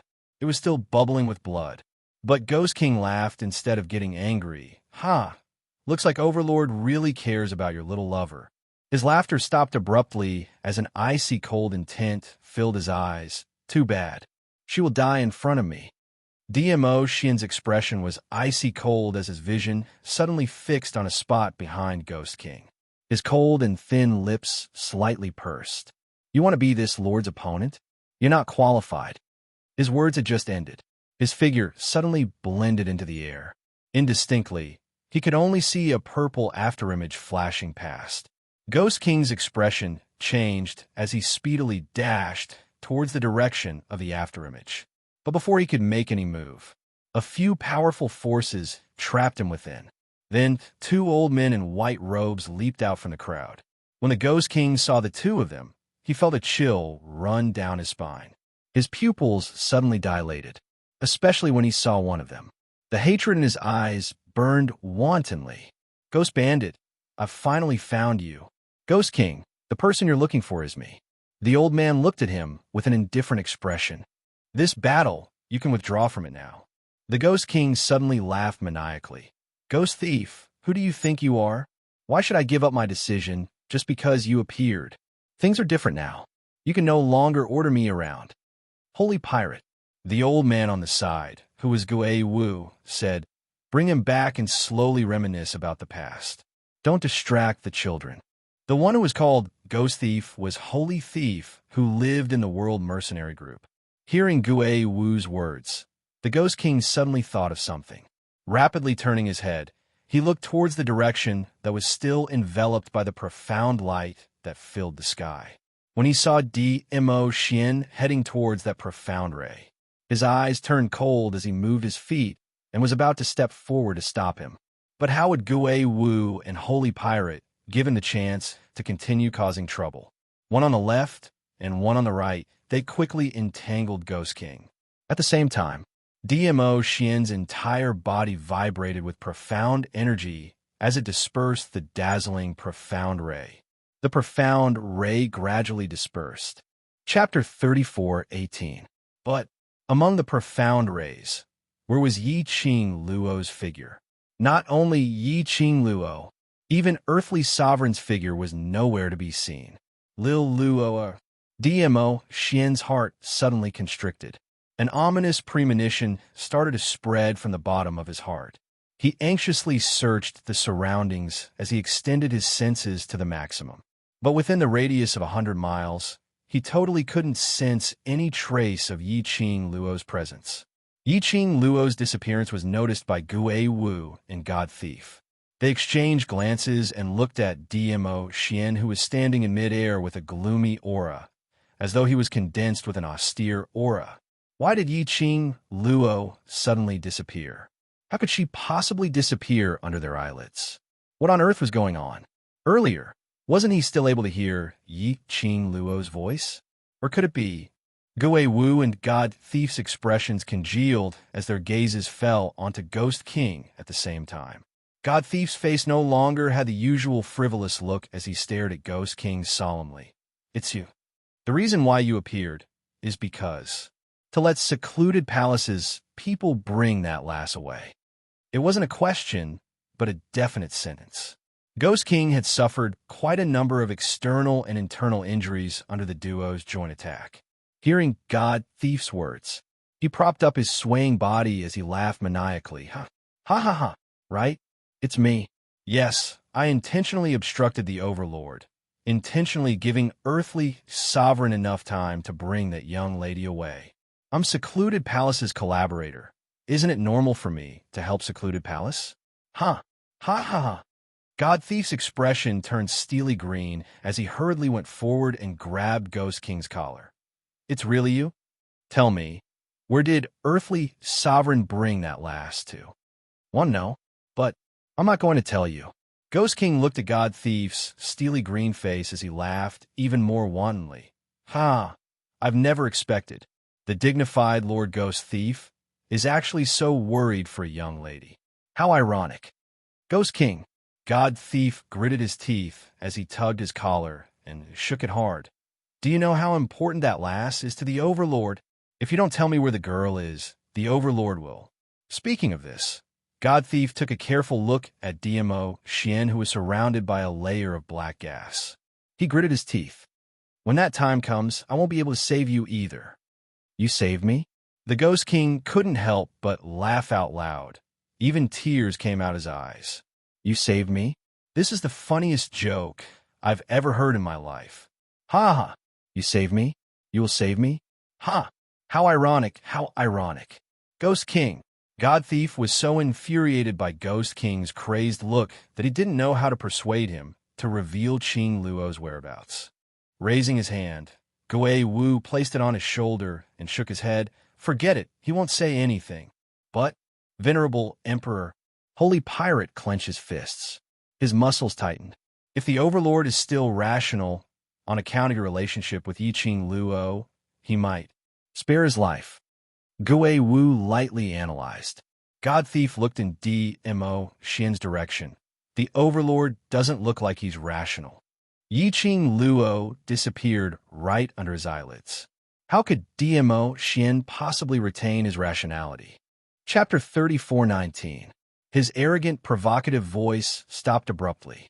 What replaced it was a painful moan. God Thief had yet to react in time. The collar in his hand was left with a piece of cloth. As for Ghost King, not knowing when DMO Xian had already locked onto his neck and raised him up high. The man's peerless face was as cold as ice, without a single trace of emotion.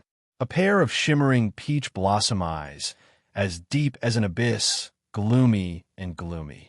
In his pupils, a purple glow flashed past from time to time, which made his imposing manner even more chilly. Especially the man's surroundings, which was encircled with a gloomy black aura. His entire being was like a death god from hell, Azura appearing in this world. The Overlord.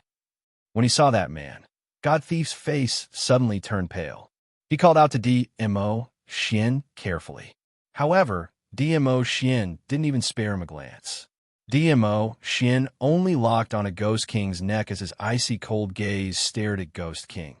If you want to die, I shall grant you your wish. Ghost King's face flushed red as his four limbs kept on struggling. His pair of eyes stared at DMO Xian in terror. Overlord! Overlord! God Thief saw that and hurriedly went up, trying to hold onto DMO Xian's arm. But before he could get near, DMO Xian's murderous aura was emitting from his body, and he was sent flying. God Thief. Ghost Marshal went up and held on to God Thief. He took a look at DMO Xian and held on to God Thief's shoulder. If Ghost King doesn't tell a student Yi Qing Luo's whereabouts, I'm afraid Overlord will really kill him. God Thief's pupils constricted. Overlord, please, please show mercy. He didn't do it on purpose. DMO Xian seemed as though he couldn't hear his voice. His icy cold gaze stared intently at Ghost King as he spoke out word by word. Speak. Where did Earth's sovereign bring Lil Luo? The aura of death enveloped Ghost King. When DMO Xian's icy cold eyes looked at him, he only felt as though he was being sliced into pieces. Fear occupied Ghost King's heart. He shivered and said in a hoarse voice, That was a trap set by the earthly sovereign and the palace master of the secluded palace, just to take that little girl away. Trap? DMO Xian's eyes turned darker and more treacherous. The Ghost King's heart trembled as he looked at the Azura-like death god, especially when he saw the strange purple light flowing in the depths of the death god's eyes. His whole body trembled with fright. He was afraid of death. He was more afraid than anyone else. It had taken him a great deal of effort to find the bandits. He still hadn't gotten his revenge. He absolutely did not want to die. Even if he were to die, he would die after the bandits. The Ghost King's eyes were bloodshot as he was being strangled. He opened his mouth and tried his best to pry open DMO Xian's hand. His mouth opened and closed, indicating that he wanted to speak. DMO Xian's eyes drooped. His icy cold gaze was as cold as ice. The thought of Yi Qing Luo and Earth's sovereign disappearing together. The minute he thought that Yi Qing Luo was not Earth Sovereign's match. The minute he thought that Yi Qing Luo might be injured. Dmo Xian's heart was filled with an inexplicable anxiety and ruthlessness. He stared at the Ghost King for some time before he loosened the strength of his fingers. On his finger, the profound dragon ring with the dragon totem was sparkling with a bright red glow. But under that glow, there was still no trace of Yi Qing Luo's presence and the profound phoenix ring's reaction. The profound dragon ring at this moment started to move uncontrollably. The flowing red glow was moving at lightning speed. Chapter 34:20. Even the profound dragon ring panicked because it was unable to sense the existence of the profound phoenix ring. Moreover, it was him. Logically speaking, the connection between the profound dragon ring and the profound phoenix ring, unless they were separated by a plane or space, then there would be no reaction. Where on earth did the earthly sovereign bring Yi Qing Luo to? The more he thought, the colder the purple glint in Dmo Xian's eyes grew. The ruthless aura, which was emitting from his entire body, gradually deepened. A bloodthirsty, murderous intent started to spread in his heart. His fingers, which had just relaxed, clenched tightly again. Cough! Ghost King had yet to catch his breath when he was suddenly pinched by a sudden force, causing him to cough violently. Speak! Where on earth is Lil Luo? Where is she? Dmo Xian's voice grew colder. Ghost King opened his mouth and used all his strength. It's an array. Secluded palace's array. When he finished this sentence, he almost used up all his strength. The tightness in his throat made him lose all his strength to struggle. Dmo Xian's gaze was cold and severe as his fingers loosened, allowing Ghost King to fall onto the ground. This distance was half a floor's height. The Ghost King fell heavily to the ground without knowing what had happened. His body brushed past the sharp stones on the ground. He didn't have a time to cry out in pain as he kept panting, taking in deep breaths. Speak! Dmo Xian slowly landed in front of Ghost King. His purple long robe fluttered along with the strong wind, adding a chilly and murderous aura. At this moment, the Ghost King no longer had any of the hysteria and craziness from before. His hysteria, his madness, only targeted at God Thief. Ghost King hugged his neck as his voice was hoarse as he hurriedly opened his mouth. Secluded Palace's target had always been Yi Qing Luo. You know, in the land of transformation, the Palace Lord of Secluded Palace wanted me to bring Yi Qing Luo back to Secluded Palace. It's the same this time. Secluded Palace made use of Earthly Sovereign's hatred towards you, to let Earthly Sovereign and Yi Qing Luo cross hands, then taking the opportunity to bring Yi Qing Luo away from the array, which had been set up earlier without anyone knowing. I only delayed the time. Following Ghost King's words, Dmo Xian's arrogance became more and more subdued. The sound of his fluttering purple robe became even more resounding. Every blow seemed to strike the Ghost King's heart. That dispirited and sinister aura was like a giant wave that reached the heavens, spreading to every corner of the air. It made it harder for him to breathe. The Ghost King could clearly sense the murderous aura emitted from Dmo Xian's body. He was shocked. Dmo Xian had already raised his palm to meet his head, chopping down directly. Dizun, please show mercy. Before the Ghost King could react, he heard a familiar voice calling out to him. Then he felt his body become heavy. A figure stood in front of him. Oh! A muffled groan came from the person on top of him. The Ghost King was stunned. He looked at the figure in front of him in disbelief. Saint Thief. Dmo Xian kept his palm as his cold eyes glanced at God Thief, who had rushed forward to receive his palm. God Thief's mouth was overflowing with blood, but he forced himself to stand in front of the Ghost King. This matter is Ghost King's fault. But the most important thing now is to get Last Qing Luo back. If Last Qing Luo is really injured because of this, I'm willing to use my life to compensate. Dmo Xian's eyes were filled with viciousness as his profound qi overflowed. After staring at God Thief for several breaths, Chapter 34:21. The majestic and thick flame enveloped the battlefield. The surrounding air stirred up huge waves. Over at Nether Palace's side, tens of thousands of corpse puppets, under this wave, vanished into thin air.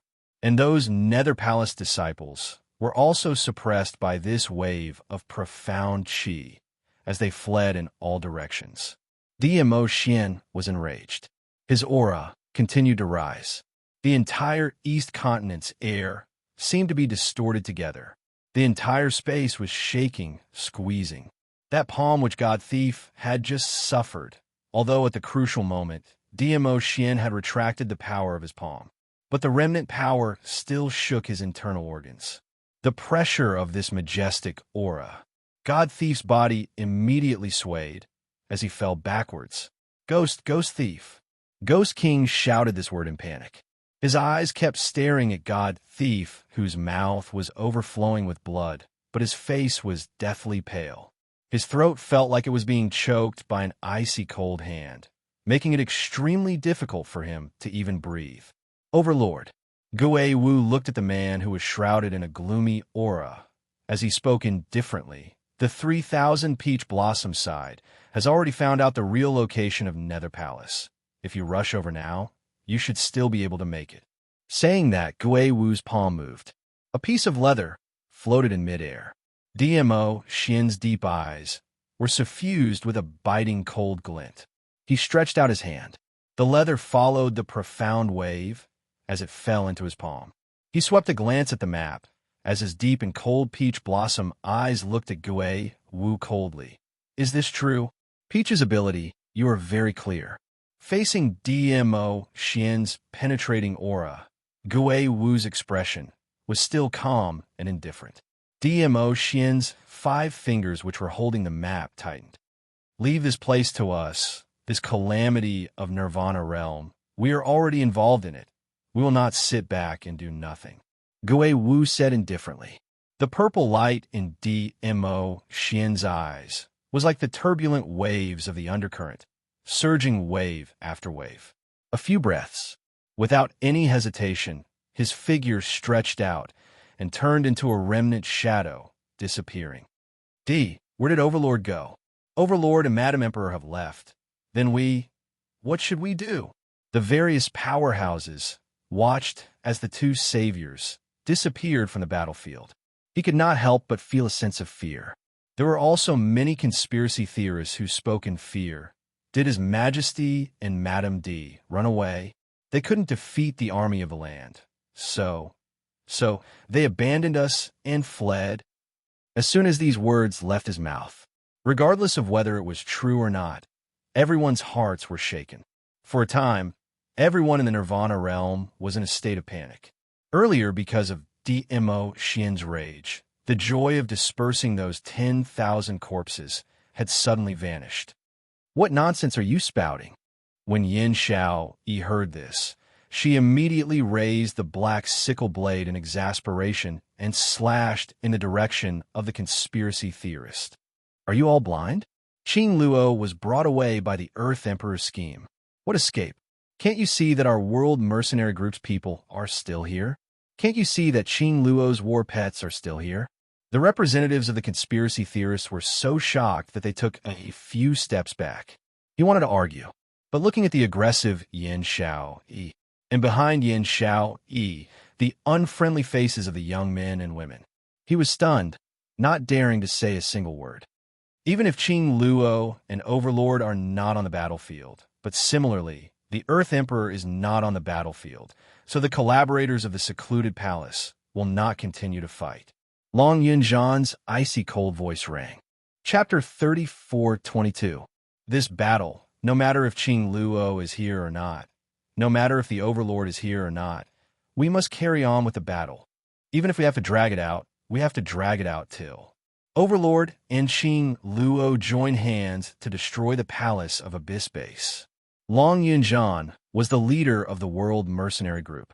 His words were naturally more convincing than Yin Xiao Yi's or anyone else's. In addition, Long Yunzhan was as cold as ice. This chill was able to dispel the fear in everyone's hearts, especially after hearing the words "destroy the base of the Palace of Darkness." They were even more convinced. Just now, the conversation between the Overlord and Master Wu had been heard clearly by those who were standing nearby. The Overlord took the map of the Palace of Darkness and went to the Palace of Darkness. If the base of the gloomy palace was destroyed, then the Nirvana realm could be saved. That's right. Even if they had to stall until the Overlord destroyed the base of the Palace of Gloomy Darkness. The other side, Yiqing Luo felt a splitting headache. Because of this sharp pain, her consciousness became much clearer. She slowly opened her eyes. What entered his eyes was a dark hall. The hall was empty.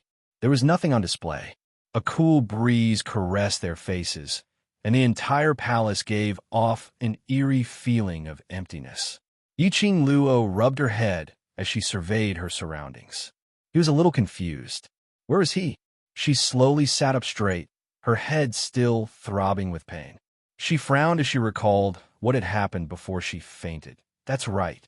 She had almost been enveloped by the sword wave released by the earthly sovereign and was in a dilemma. Fortunately, Xian Gui was there to protect them. Xian Gui's hard turtle shell could resist the sword waves of the earthly sovereign perfectly. Because of this, she wasn't affected by the sword wave. However, the profound light released by the sword wave was indeed a little too dazzling. She could only listen to the sound to determine what was happening outside of the sword wave. Ah Xian. She heard Ah Xian's voice. She heard the sound of Ah Xian being stopped. He also sensed Ah Xian's anger. She was worried that Ah Xian would be too worried, so she tried to calm him down. However, just as she finished speaking, a voice suddenly rang out. Suddenly, he felt a strong suction force coming at him. Then, a white light flashed before his eyes. Boundless sword waves engulfed her. Then, she lost consciousness. Then, when she opened her eyes, she found herself in an unfamiliar and empty hall. Master. Suddenly, he heard an extremely soft sound beside his ear. Yiqing Luo felt that her ears were starting to itch. She raised her hand and touched it. Then he felt something hard. He held it in front of his eyes. It was actually a miniature version of Xian Gui. The size was about the same as Yiqing Luo's palm. It was a green tortoise. However, there were two snake-like and dragon-like creatures coiled around the tortoise shell. This style, he looks familiar. Where have I seen him before? Master, this place is shrouded in a very gloomy yin qi. Staying here for a long time will pollute your heart. Xian Gui's voice interrupted Yiqing Luo's contemplation. Indeed, the atmosphere here was very stifling. After breathing for a long time, he could feel a slight chill in his body. She put Xian Gui on her shoulder and propped herself up. His body was still a little weak. The stinging pain in her head became more obvious because of her movements. Chapter 34:23. But, after a round of searching, Yiqing Luo discovered that there was no exit in this palace. The entire palace was like a cage, other than the two large skylights on the roof. Yiqing Luo didn't find any place that could connect to the outside world. She tried to slip out from the skylight, but the moment she got close to the edge of the skylight, Old Man Song reminded her nervously, "Backlash barrier. Lass, the person who set up this barrier is much stronger than you. You can't get close to this barrier." Backlash barrier? Yiqing Luo had heard of this kind of barrier. It could be said that it was an extremely insidious barrier. If it wasn't someone with stronger ability who could forcefully break the barrier. If the trapped person wanted to escape from the spirit formation, he would be able to escape. The moment she touched the barrier, there was an 80% possibility of being swallowed by the backlash barrier. In other words, Yiqing Luo was completely trapped in this palace to death. Who was it that trapped her in here? What was the purpose of trapping her in here? Could it be Earth Sovereign? Or this was another conspiracy of the secluded palace? Yiqing Luo, who was deep in thought, suddenly felt a dull pain in her brain. Her petite body swayed and immediately knelt on the ground.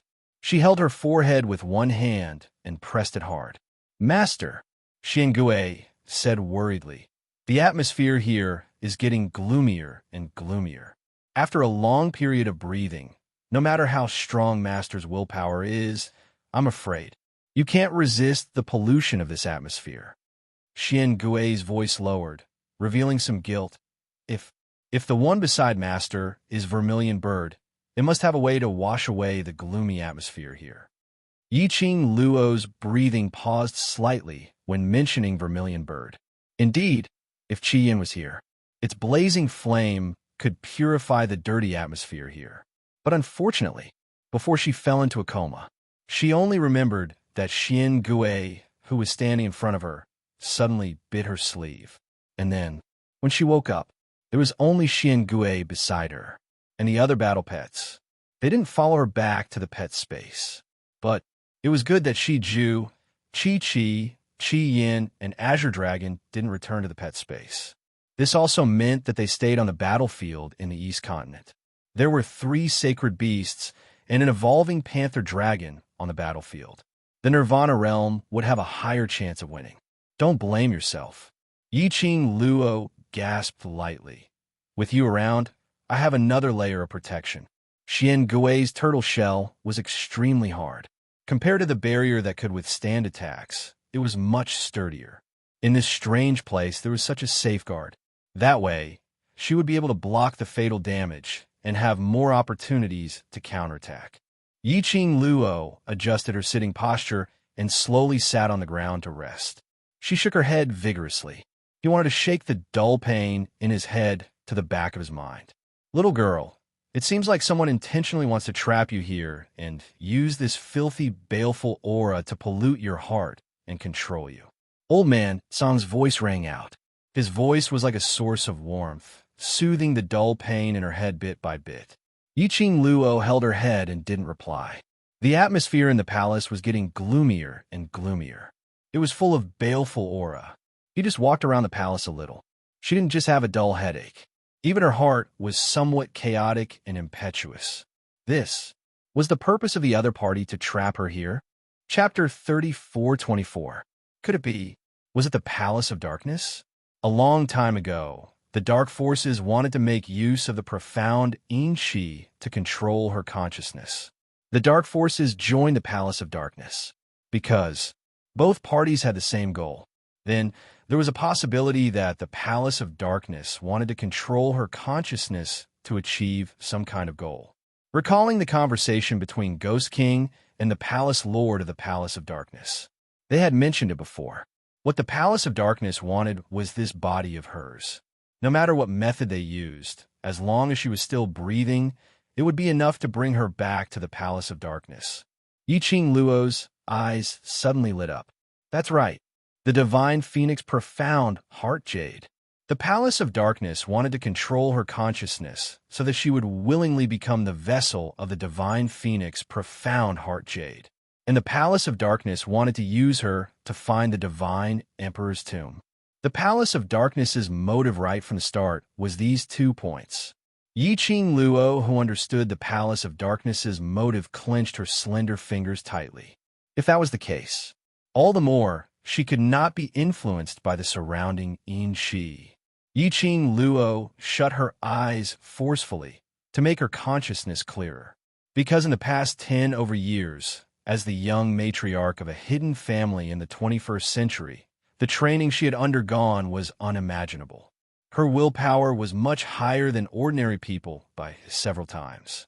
But even for her, sitting in this hall, not only did Xiao Chun have a splitting headache, even his heart felt vaguely irritated, an indescribable feeling of irritation surging into his heart. She used all her strength to control the evil fire in her heart. Her slender fingers clenched tightly into her palm. Her round nails were embedded into her flesh, imprinting a crescent arc shape, using the prickling sensation to stimulate her consciousness. Master, I seem to see a ray of light. Xian Gui, who was on her shoulder, leaped up and speedily dashed towards the center of the palace. Xian Gui. Yiqing Luo called out, but didn't get any response from Xian Gui. She could only prop herself up and walk towards the direction where Xian Gui was dashing towards. Perhaps the Yin Qi in the palace was getting thicker and thicker. Or perhaps she had breathed for too long in this palace, causing the yin qi to enter her body. Even a simple walk was extremely strenuous for her. "Master, look here." Xian Gui's voice was filled with excitement. Yiqing Luo took a deep breath and quickened her pace. She followed Xian Gui's voice and found his position in the dim hall. The small one was squatting in the corner of the hall. A thin beam of light shone on the two snakes and dragons on Xian Gui's back. It flickered between light and dark, making the two small things look even more treacherous and eerie. Light? There was actually a ray of light in this corner, if it wasn't for the fact that Xian Gui was so small and happened to see it. Even if she was locked up for decades, she might not be able to discover the problem with this corner of the wall.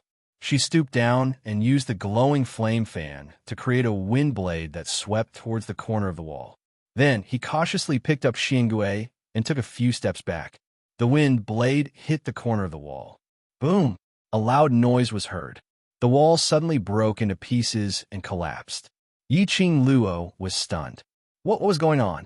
Wasn't this a cage specially made to trap her, and even specially set up a backlash enchantment? This wall, how could it collapse so easily? Yiqing Luo expressed a dumbfounded look.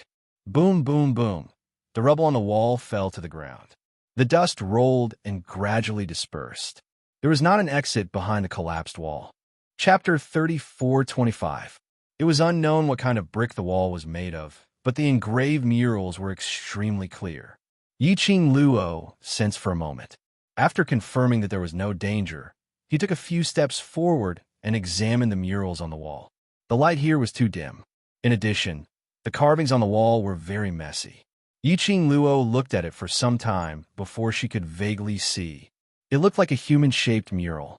On the mural, there were 5 small objects that looked like jewelry floating around the human figure. On the other side of the mural was a complex totem. The lines were messy and complicated. No matter how she looked at it, Yiqing Luo couldn't understand what that totem was. "These murals," he heard Old Man Song's surprised voice. Following that, Yiqing Luo's wrist felt hot. Old Song floated out from the azure dew bracelet. He was now in his corporeal form. He was dressed in a white robe, and he was extremely eye-catching in the dark palace. He rushed to the front of the mural and raised his trembling hand, wanting to touch the human-shaped totem carved on it.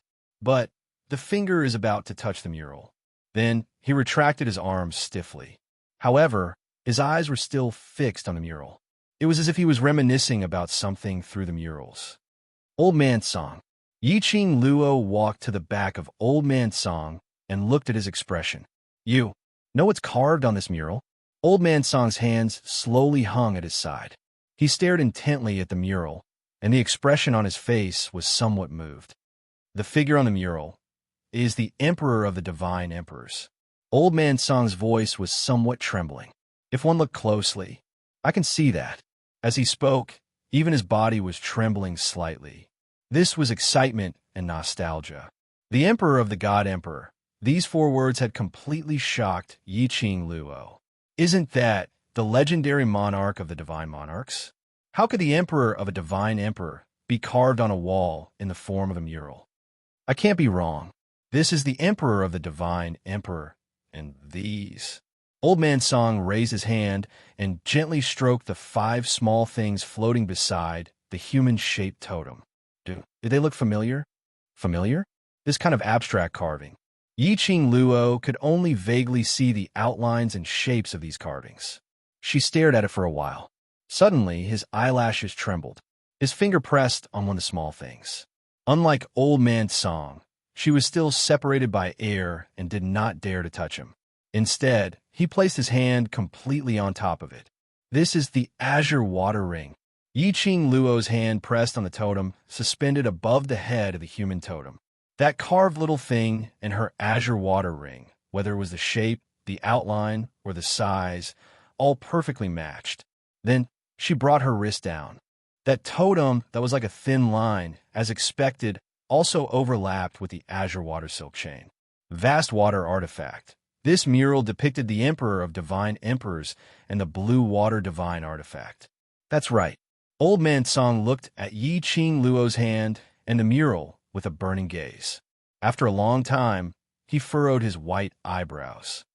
But why would there be a portrait of the Divine Emperor and a portrait of the Azure Water Divine artifact here? I'm afraid this place is no longer the Nirvana realm. It was impossible for such a mural to appear in the Nirvana realm. Yi-Ching Luo withdrew her hand. Her fingertip swept over the profound phoenix ring. From the beginning, she realized that this place might not be within the boundaries of the Nirvana realm. Chapter 34:26. The connection between the profound phoenix ring and profound dragon ring, unless they were separated by a plane or a space. Otherwise, it was impossible to lose its reaction. Yi-Ching Luo pursed her pink lips as she looked up and down at the mural. Why is the totem of the Emperor of God carved in this palace? Then, the totem opposite the Emperor of God, what is it carved on? Old man Song slowly shifted his gaze onto her. His gaze was deep and gloomy. That is the Emperor of God's tomb. The Emperor of God's tomb. Yi-Ching Luo's pupils suddenly widened. She frowned slightly as her eyes were filled with astonishment. The portrait of the Emperor of God, the portrait of the vast water divine weapon, and the Emperor of God's tomb. Old man Song's expression turned solemn. Looks like the other party's motive of trapping you in this palace is because of the Emperor of God's tomb. Listening to Old Man Song's words, Yi-Ching Luo linked it back to those guesses which she had told the mistress of the Palace of Seclusion. Yi-Ching Luo's expression sunk. This is the Palace of Seclusion's turf. You're indeed the lady who made the Overlord and my disciple head over heels for you. You're indeed intelligent. Suddenly, a cold voice was heard from all directions in the palace. That voice was so cold that it made one shudder. Yi-Ching Luo surveyed the surroundings alertly as she extended her senses to the maximum. But she still couldn't sense any other aura. She couldn't even tell which direction the voice came from. That voice seemed to be very close, yet it seemed to be extremely far away. More accurately, that voice was illusory, as though it had enveloped the entire palace. You are. Yi-Ching Luo pursed her lips tightly as her eyes were vigilant and icy cold. Her vision swept through the surroundings once again. She then slowly spat out a sentence, word by word. Palace of Seclusion. The real mastermind behind the scenes. Heh. That cold and gloomy voice laughed sinisterly. That cold and treacherous laughter made Yi-Ching Luo's scalp go numb. Controlling the Palace of Dark Seclusion behind the scenes, finding countless people with high status in the upper realm to help the Palace of Dark Seclusion. He even stopped the people from the upper realm from intervening when they invaded the Nirvana realm. Yi-Ching Luo's lips curled upwards as she gave a faint smile. Since your status is noble and your ability is powerful, why must you persist on scheming against a lower realm young lady like me? The smile on her lips was full of disdain. Don't you think it's degrading? Miss Yi, I really appreciate your praise. The laughter of the person behind the scenes of the Palace of Gloomy Darkness became even more ethereal and eerie. You're right. I do have a noble status and powerful strength, but what I want is not just this little bit of status. Perhaps he was too confident in himself. Perhaps it was because he was certain that Yi-Ching Luo would lose her sense of self in this hall. The person behind the scenes of Gloomy Palace was very honest. He patiently answered Yi-Ching Luo's question. Hearing the other party's reply, Yi-Ching Luo's eyes flashed a glint of darkness. There seemed to be waves surging in the depths of his eyes. You want to become the Emperor of the Divine Emperors? She asked. The Emperor of the Divine Emperors? The person behind the scenes of the Palace of Gloomy Darkness gave a disdainful smile. If I am able to obtain the inheritance of the Emperor of the Divine Emperors, I will be the Emperor of the Divine Emperors. Adding on to my ability, what does the Emperor of the Divine Emperors count for? The minute these words were spoken, Yi-Ching Luo was completely shocked. Chapter 34:27. Wasn't the ambition of the person behind the scenes of the Nether Palace a little too big? The other party was actually thinking of, to dominate the upper realm? Was this the rhythm of wanting to be the master of the world? Even if the person behind the scenes of the Nether Palace wanted to be the master of the world and had the ability to become the master of the world, The law of heavenly way would not allow one person to control all the planes, the entire world, or even the universe. Otherwise, there wouldn't be the so-called upper realm, nirvana realm, and other levels of distribution of the various planes. All the planes were mutually restricting and mutually balancing each other's existence. As though he could read Yi Qing Luo's thoughts. That person laughed sinisterly again. As long as I have absolute ability, even if heavenly way does not allow it, I will go against the heavens. Why can't I? That arrogant tone was filled with self-confidence, as though everything was in the palm of his hand. Yi Qing Luo frowned. Since your target is me, the vessel that I, the divine phoenix, profound jade heart, why? Still want to destroy Nirvana realm? It's just a waste plane, a bunch of waste existing in this world. It's just a waste of resources. That person's tone was filled with disdain. I want to rebuild this world. From that person's words, Yi Qing Luo could roughly guess the other party's character. That person was not only confident, but also extremely arrogant. To put it bluntly, that person wanted to be the creator god of the world. He wanted to control the entire world in his own hands. Yi Qing Luo. Suddenly, that person laughed arrogantly, calling out Yi Qing Luo's name. That sinister and treacherous tone, it made Yi Qing Luo's scalp go numb. She congealed her senses, scanning the surroundings alertly, but didn't reply. Immediately following that, she heard that illusory voice, sounding sinisterly. You make me very surprised. Yi Qing Luo's heart trembled. This sentence was absolutely not considered as a compliment. But even if it was a compliment, being complimented by this kind of person was even more disgusting than seeing that person eating **T. A low-grade waste plane, I thought. It should be easy to rebuild. But because of you, it caused my plan, time and time again, to be destroyed. That person's tone rose slightly. There was even a hint of deeper meaning in his tone. A low-grade trash plane caused me to suffer such heavy losses. Tell me, how should I punish you? Yi Qing Luo's curly long eyelashes trembled slightly. She tried her best to restrain the turbulence in her heart. He had to maintain a calm and indifferent expression on his face, especially at this time. She couldn't afford to panic. Once she panicked, his aura would weaken. This would definitely give the other party a chance to take advantage of it. The other party was the mastermind behind the Dark Palace. It was also rumored that he had a very high status in the upper realm. His strength was so strong that it made people tremble in fear. If the other party wanted to take her life, he could do so with a flick of his finger. She could not panic. He had to remain calm. Yi Qing Luo took a deep breath as her pink lips curled upwards, curling into a cold arc of ridicule. A thin layer of frost covered her long and narrow eyes. Before we find the divine emperor's tomb, you won't punish me. Her voice was flat and emotionless. It was as if she was certain that the other party wouldn't do anything to her. The indistinguishable voice paused for a moment, as though he had not expected Yi Qing Luo to reply in this way. Several breaths later, that person started laughing. The sinister laughter was like circle after circle of ripples, rippling out in the hall layer by layer. Chapter 34:28. Yi Qing Luo, what makes you think that this seat will not punish you? That man laughed out loud. His laughter was filled with ridicule. You've made this seat see you in a different light. There aren't many people who can remain so calm in front of this seat.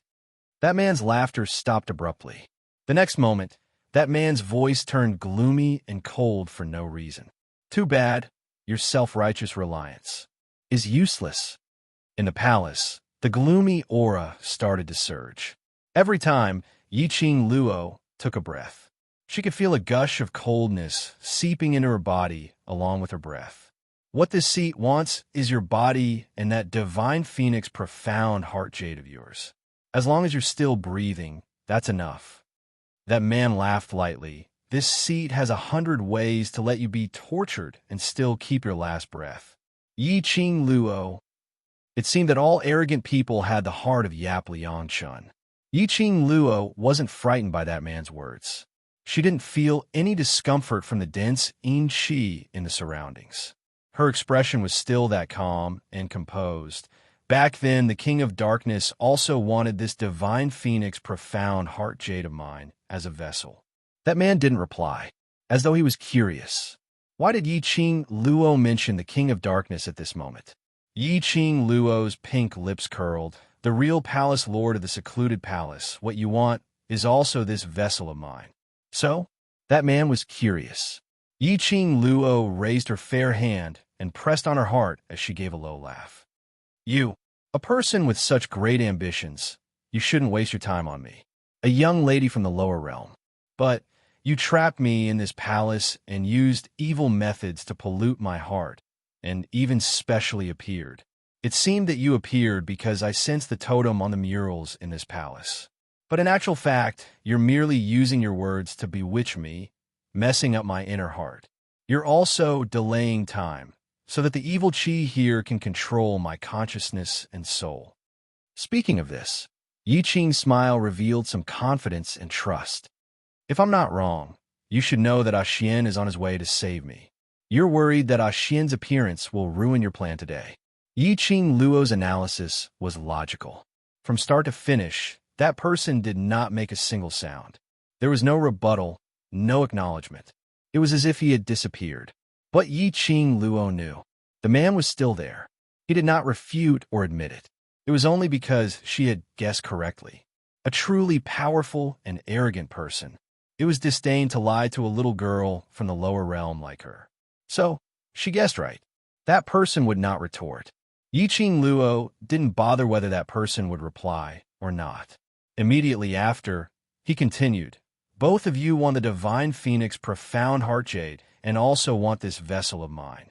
This also proves that this divine phoenix profound heart jade is something that neither the King of Darkness nor you can control or use as you wish. In other words, apart from me, no one else can unleash the power of the divine phoenix profound heart jade. This is also the reason why one of you wants to use the profound yin qi to control me, while the other wants to use the evil qi to control me. She raised her head as a calm glint circulated in her long and narrow eyes. Chapter 34:29. Yi Qing Luo's last word fell. The entire hall was silent, so quiet that the sound of the wind blowing the dust on the ground could be heard. Yi Qing Luo maintained her smile and did not continue to speak, quietly waiting for the other party's reaction. The quieter the other party was, this meant that what she had analyzed was correct. This also meant that she was in control of the sovereignty. Just like this, the silence lasted for about half an incense stick of time. In the air, an extremely soft, almost inaudible laughter was heard. Yi Qing Luo is indeed the chosen master of the divine phoenix profound jade heart, really smart, makes one want to destroy you. Accompanied by the laughter was that person's sinister voice. Are you sure you want to destroy me? Yi Qing Luo smiled. That person laughed even louder. Good. Very good. Yi Qing Luo, you can indeed be arrogant now. Wait till I dig out the divine phoenix profound jade heart along with your heart. I will make you wish you were dead. This sentence was also an indirect acknowledgement. The other party could not touch her now. What she was sure of, speculated, analyzed all of it. Yi Qing Luo smiled sweetly. I will wait and see. Oomph. This word floated in the air. Immediately after, there was silence again. The quieter it was, the more strange the atmosphere. A trace of danger filled the entire space. Old Man Song and Xian Gui moved and quickly blocked in front of Yi Qing Luo, full of vigilance. It's all right, that person has left. Yi Qing Luo heaved a sigh of relief and slowly sat cross-legged on the ground. Left? Old Man Song turned around and looked at Yi Qing Luo. The girl's face was full of exhaustion. Where was the confidence from earlier? Lass, if that person is really the mastermind behind the secluded palace, that means that person is from the upper realm. Most likely someone from the heaven realm and above. If you provoke that person like this and really angers him, even Old Man Song and Xian Gui can't save you. Old Man Song thought of the scene where Yi Qing Luo angered that person and his heart jumped. That person is from the god realm. Yi Qing Luo leaned against the wall and rubbed her brows hard. That person's ambition was to become the creator of all things in the world. He wanted to become the ruler of the world. Such an ambitious person. It was definitely impossible for him to be someone from the heaven realm. The god realm. Old man Song's complexion suddenly darkened. Yiqing Luo raised her head and heavily exhaled a mouthful of turbid air. If we don't infuriate him, it's impossible for him to leave this place, and we'll be in even more danger. She could feel it. While talking to that person, the stabbing pain in her head became more and more obvious. Just like what she had just analyzed. The man was talking to her. He was simply bewitching her heart. Her willpower was gradually diminishing. If she hadn't figured out that person's motive, she would have died. I'm afraid there's a high possibility that that person's plan will succeed. The Palace of Tenebrous Darkness wants Master's profound heart jade and Master's body.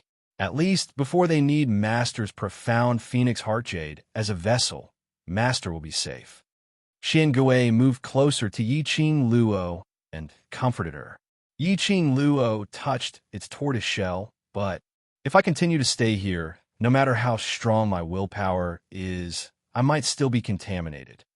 She shook her aching head and caressed the profound phoenix ring with her fingertips. Chapter 34:30. But as time went by, Yiqing Luo breathed more and more yin-qi.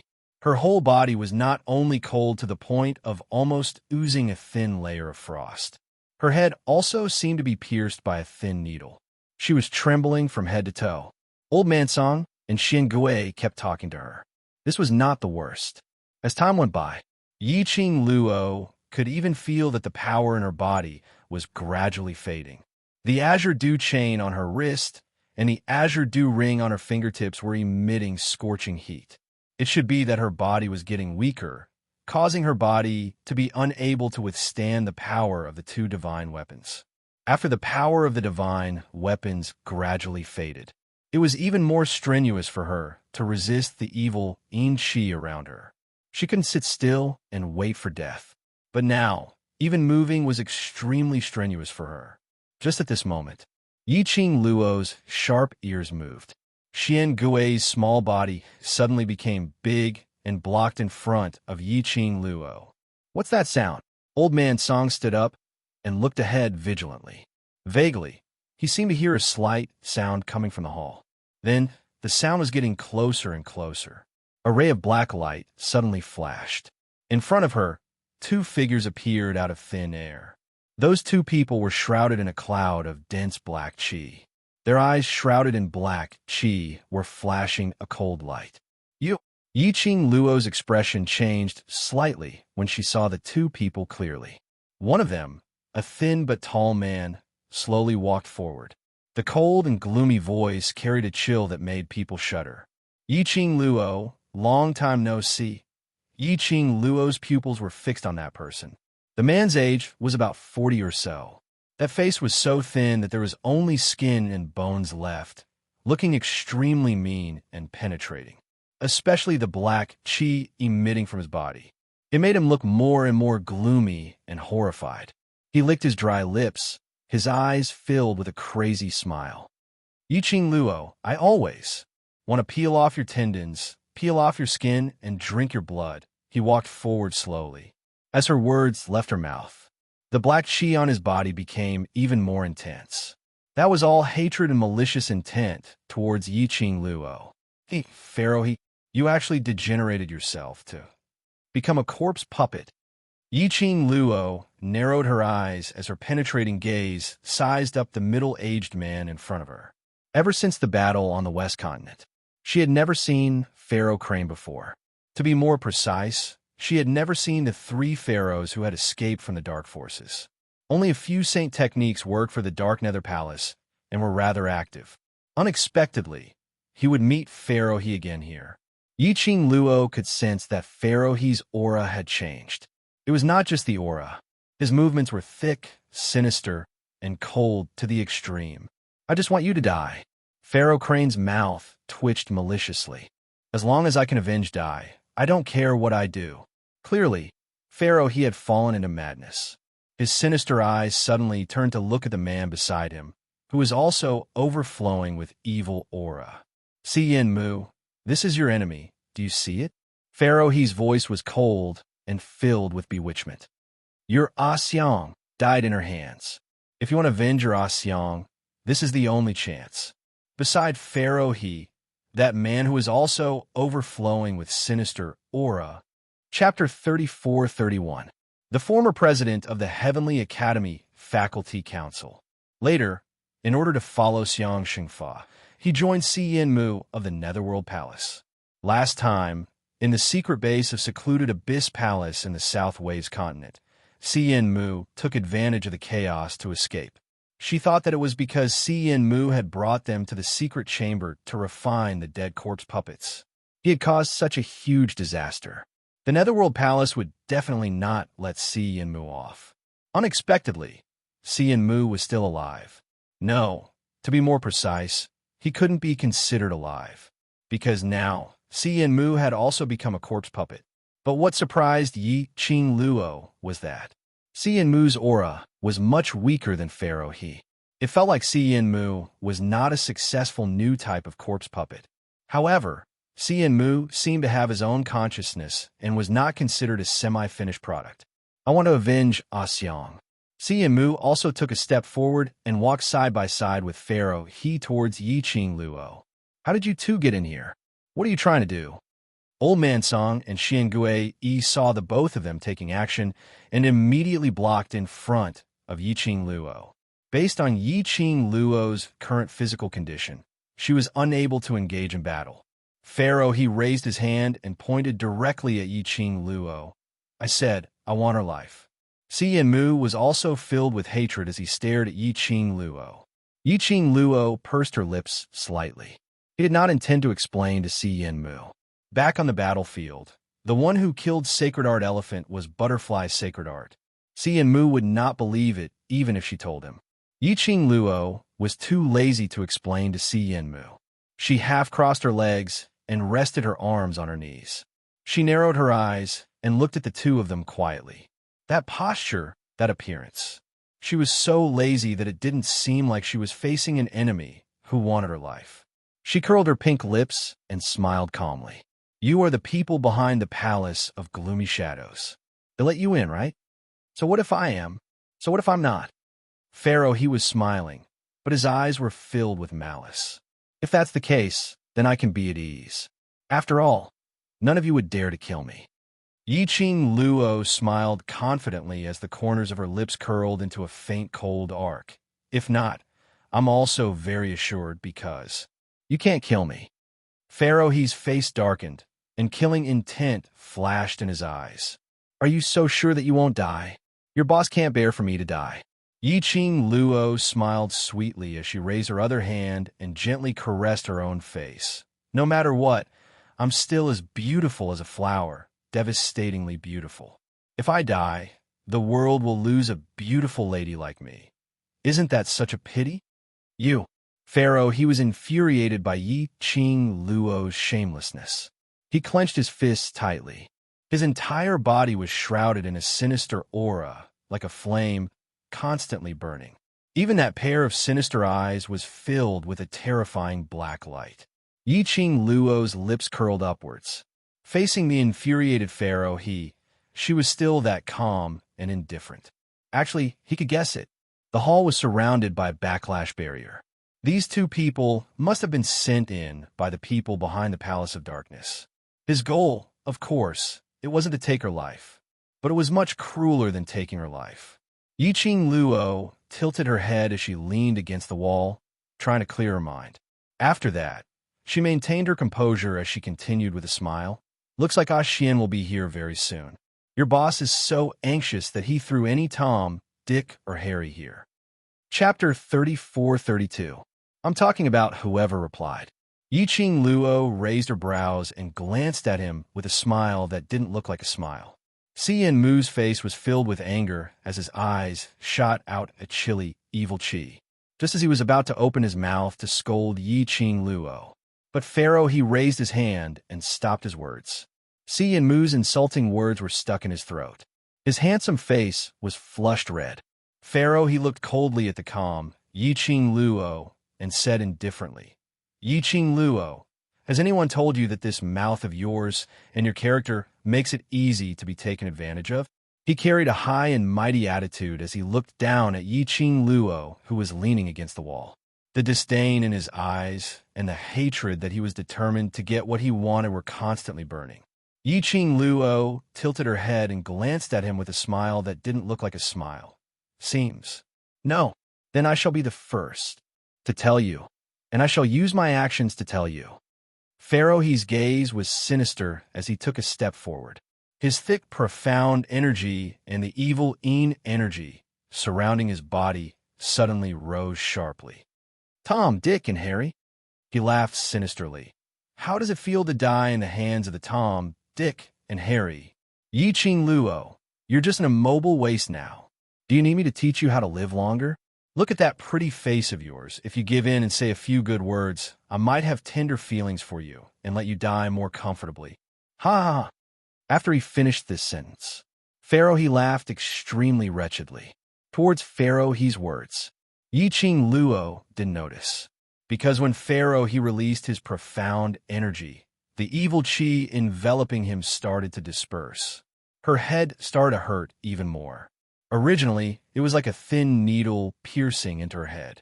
Now, they had turned into thick needles, stabbing her head with all their might. Her consciousness started to drift. Yiqing Luo more or less understood the reason why the mastermind of the secluded palace sent Pharaoh, he, and Si Yinmu into the hall. Perhaps Xian had really rushed over to save her. So the mastermind of the secluded palace could no longer wait patiently to let her lose her consciousness and accept their control. Therefore, he sent Pharaoh and Si Yinmu into the hall. They wanted to use this to force Yiqing Luo to take action against the both of them. Once they took action, Yiqing Luo was about to release her profound energy. Once the dark force was released, the evil Shi would be able to follow Yiqing Luo's limbs and bones even faster, seeping into her bone marrow and even her profound jade heart. In particular, the bodies of Pharaoh, and Si Yinmu were emitting a strong, evil chi. Even if Yiqing Luo didn't make a move, Pharaoh and Si Yinmu made their move. The evil chi on his body would also follow the attacks of Pharaoh and Si Yinmu and rush into Yiqing Luo's body. This plan was indeed well thought out, as expected of a rat that was good at playing despicable tricks in dark corners. Yiqing Luo took a deep breath, tried her best to maintain her consciousness, so that the expression on her face could be controlled. At least in front of Pharaoh Crane, she could not show any difference. His forehead was covered in cold sweat. His eyelashes were wet with sweat. Yiqing Luo clenched her teeth tightly as she raised her languid and calm eyes to look at Pharaoh. She didn't hear what Pharaoh said clearly. Moreover, she no longer had the energy to continue Pharaoh's words. He just stood there quietly, watching Pharaoh Crane's actions, compared to retorting back. Chapter 34-33. Pharaoh's face was extremely unsightly. The veins on his forehead bulged, and his eyes were sinister. He raised his hand, flipped his palm, and shouted angrily, "You don't know what's good for you."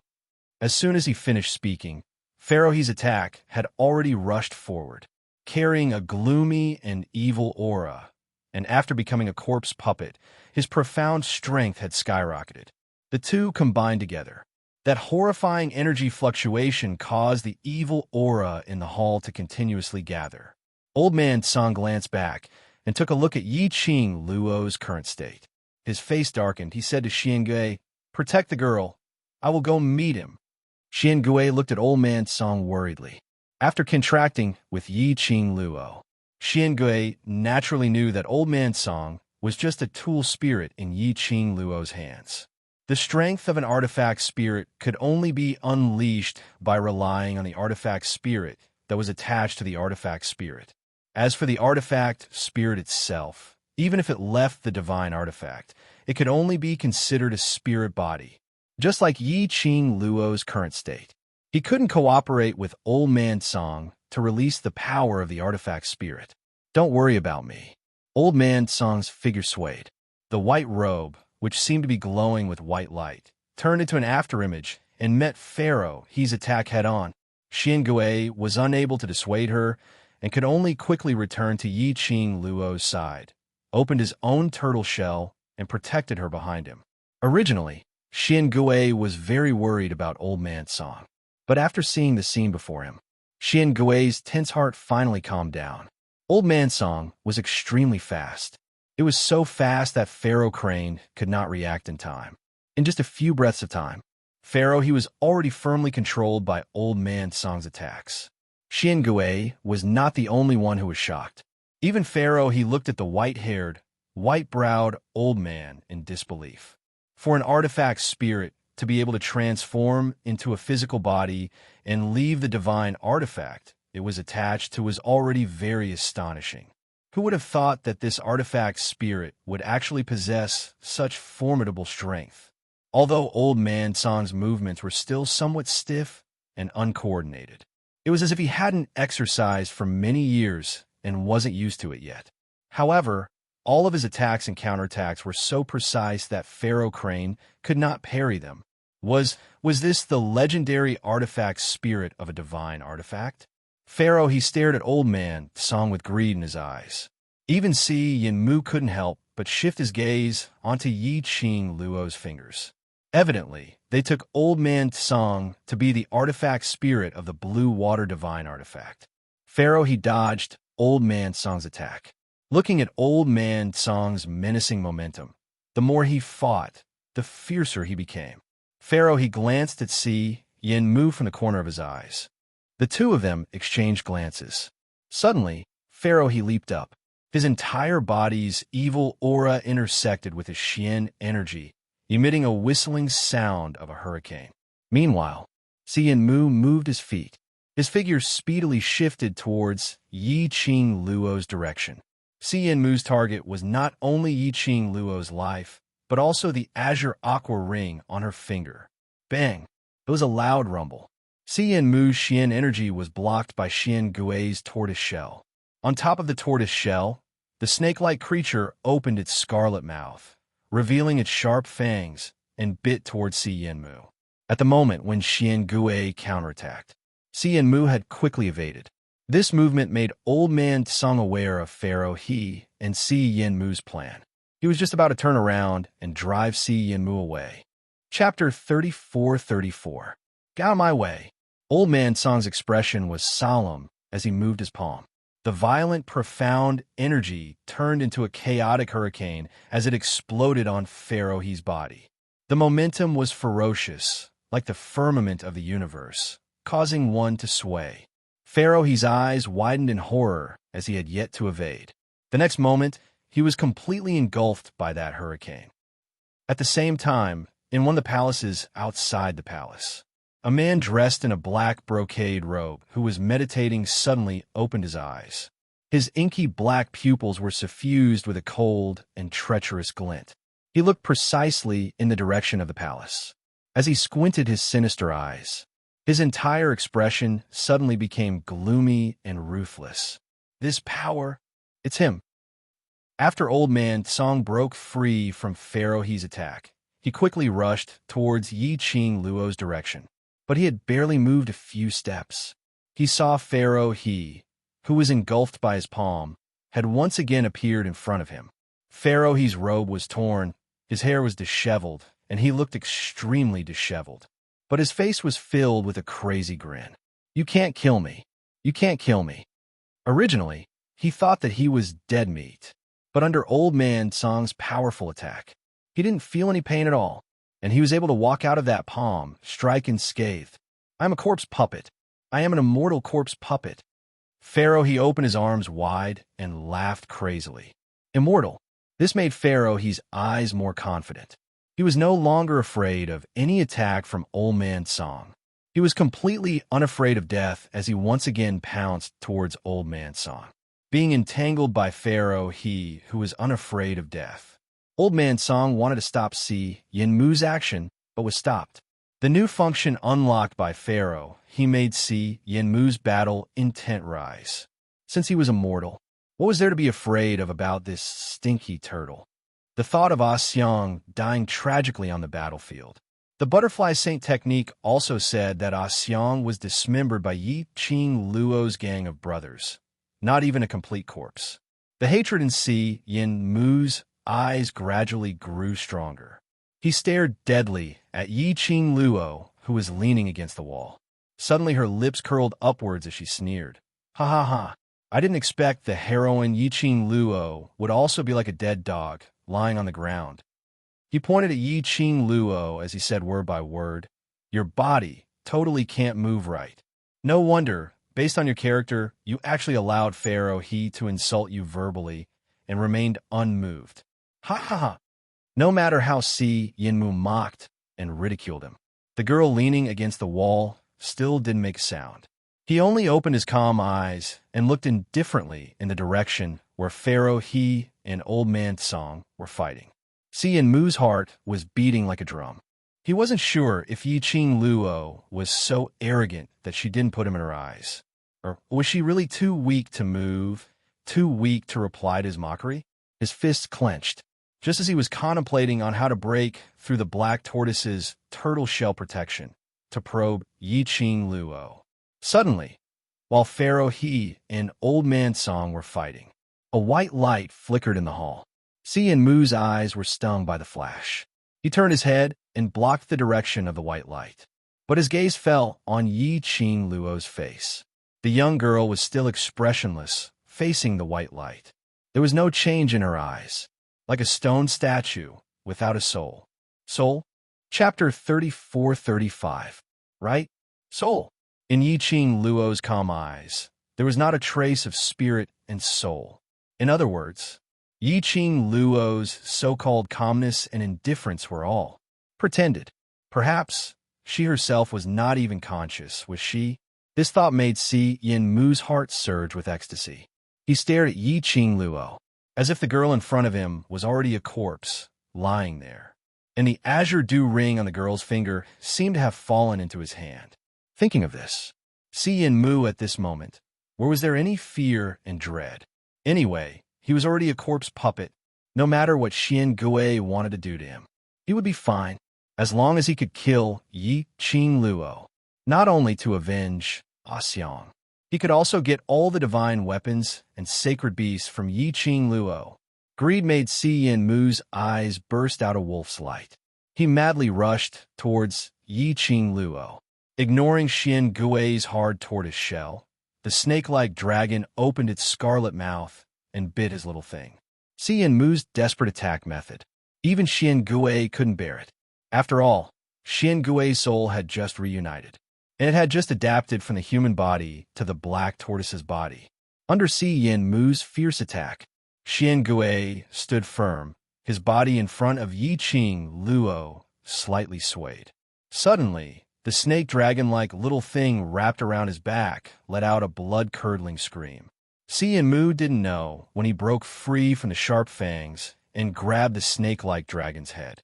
The little thing struggled, but its head was strangled and it lost the ability to attack. On the contrary, Si Yinmu, after the successful counterattack, vented all his anger on this little thing. At his fingertips, profound qi condensed. "Snake, snake!" Xian Gui felt the little thing's pain and anxiously called out its name. The huge tortoise shell opened, trying to cover the little thing in the shell. The unsolved mystery had been solved. The snake-like dragon wrapped around Xian Gui's back was a snake. Si Yinmu seemed to have noticed Xian Gui's action. He suddenly raised his head. His eyes were scarlet and ferocious, and his facial features were distorted. "You want to save this beast? Let's see how you're going to save her." Following his words, his profound strength began to skyrocket. The little thing struggled even more painfully. The expression on Si Yinmu's face was filled with madness. "Bite me! Bite! Little bastard, I'm going to cut you into—" Before he could finish his words, his voice suddenly stopped. Si Yinmu widened his eyes. His throat tightened. A cold hand was strangling his neck. His hand was bone-chilling. It was as if frost was covering his neck. The strength of the 5 fingers gripping his neck made him feel as if he had lost all his strength. Si Yinmu loosened his grip. Snake softly fell on Xian Gui's back. "Snake, snake, Xiangui was worried about the snake on his back, but after seeing the scene in front of him, he was even more worried. Master, Xianmu's throat tightened and both of his hands twisted his neck. But the more he tried to twist it, the strength of the neck was greater, almost choking him until he couldn't breathe. Xianmu's eyes widened in disbelief as he looked at the figure in front of him. The young lady's expression was indifferent. Her eyes were still so calm, without any emotion. She just strangled his neck. Chapter 34-36. The strong wind danced wildly. The young lady's flame robe billowed, and even the air seemed to be dyed with a circle of blood red. She squinted her eyes. Her deep pupils exuded a chilling coldness, and a faint trace of blood light flashed. "Want to kill me? Want to take away the vast water artifact?" She opened her mouth, and there was a hint of coldness in her voice. There was not a trace of emotion in her eyes. Xianmu widened his eyes in fear and trembled all over. His neck was clasped so tightly that he could no longer spit out a word. Yiqing Luo smiled. Her pink lips curled up into a smile, making her beautiful face look like a poppy in full bloom. Even if the corner of her mouth was raised, there was no expression on her face. It was hard to conceal her breathtaking beauty under that peerlessly beautiful smile. Xianmu only felt that smile was like a summon from hell. He couldn't help but tremble all over. The space was indescribable. Yiqing Luo chuckled and lowered her eyes. Her gaze lightly swept over Xiangui. Immediately, the other hand raised and clasped Xianmu's right hand, which was hanging weakly by his side. "Ah!" A scream came out from Xianmu's mouth, only to see a red light flashed past. Xianmu's right hand was cut into two. The bright red blended with the splattering blood. His hand fell to the ground and rolled a few times. Xianmu's body trembled like a sieve, staring at Yiqing Luo with a face full of fear. "No, impossible. How could you? How could you?" He clearly saw that Yiqing Luo's eyes were dull, as if she had lost her soul. Wasn't that the same as what the palace lord said? Yiqing Luo's willpower collapsed. Yiqing Luo would lose consciousness and soul. Let the secluded palace control it. But how could Yiqing Luo counterattack? Could it be that she deliberately pretended to lose consciousness to lure him into the trap? The most important thing was he was now a corpse puppet. Undead corpse puppets were not afraid of pain, and they were immortal. But why could he feel the pain? Xianmu suppressed the speculation in his heart, widened his eyes, and looked at the right hand that was chopped off on the ground. No, I'm a corpse puppet. I am immortal. However, no matter how Xianmu brainwashed himself, he wanted to use his will to make the severed hand return to his body. That hand just lay there quietly, without any intention of moving. "You used this hand to injure Xiangui just now." Yiqing Luo calmly opened her mouth. His words were cold and emotionless. Xianmu's body trembled as fear spread. Immediately after, the young lady's fingertips moved. The glowing flame fan, which was as red as a raging flame, shot out a red light. The red light landed on the half of the palm on the ground. Bang! With a loud explosion, the hand was directly blown to pieces. No! Xianmu screamed and struggled. However, the word no came out his mouth. Not a single word came out from his throat. He did not need to breathe at all. But right now, the pain of suffocation was spreading in his chest. Just like in the next moment, he would die from lack of oxygen. And this hand? Yiqing Luo smiled slightly again, as her cold voice fell. Xianmu's other wrist was directly chopped off. Once again, it turned into ashes. No matter how Xianmu begged for mercy, Yiqing Luo did not loosen her hand. Her expression did not change in the slightest. Chapter 34-37. He was like a toy, watching his limbs being cut off bit by the glower flame fan in Yiqing Luo's hands. He had to bear the pain of his body being torn apart. Then, watching the parts that were cut off bit by bit turned into minced meat and splattered in the hall. And he could not die, nor could he faint. He could clearly feel the feeling of every part of his body. He could also clearly see how his body was cut off. This kind of torture was even more painful than letting him die directly. Si Mu could not understand. He was already the newest and most complete undead puppet. The other defective and semi-finished products could not feel the pain, impervious to fire and water.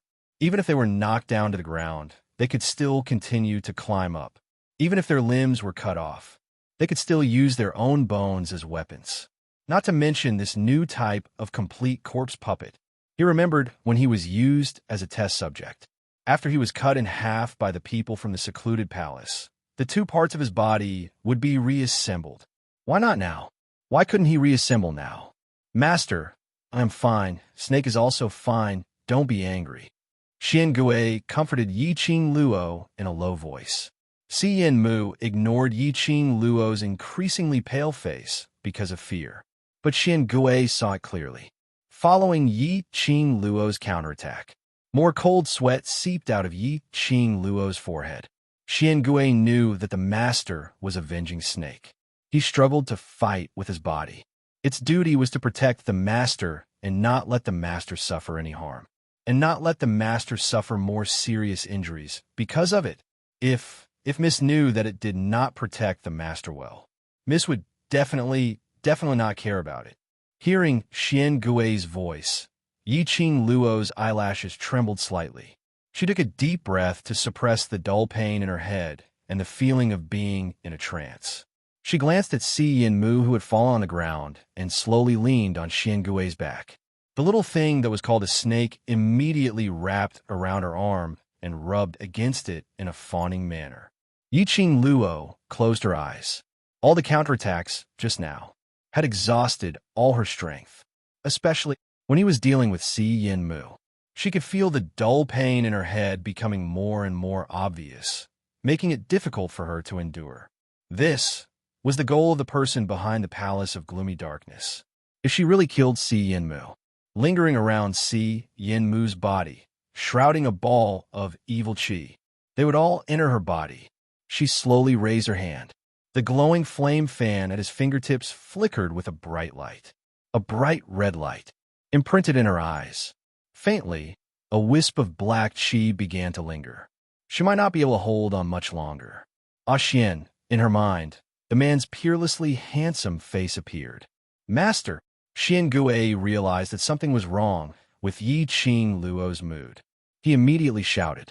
At this moment, a terrifying energy fluctuation surged within the palace. The sound of something tearing through the air was extremely clear in this palace. In the next instant, Old Man Song and Pharaoh He, who were locked in battle, were suddenly blasted away by a strand of energy. Old Man Song seized the opportunity and speedily returned to Yi Qing Luo's side. One hand clasped Yi Qing Luo's wrist. Lass, wake up! Old Man Song transmitted his own energy into Yi Qing Luo's body.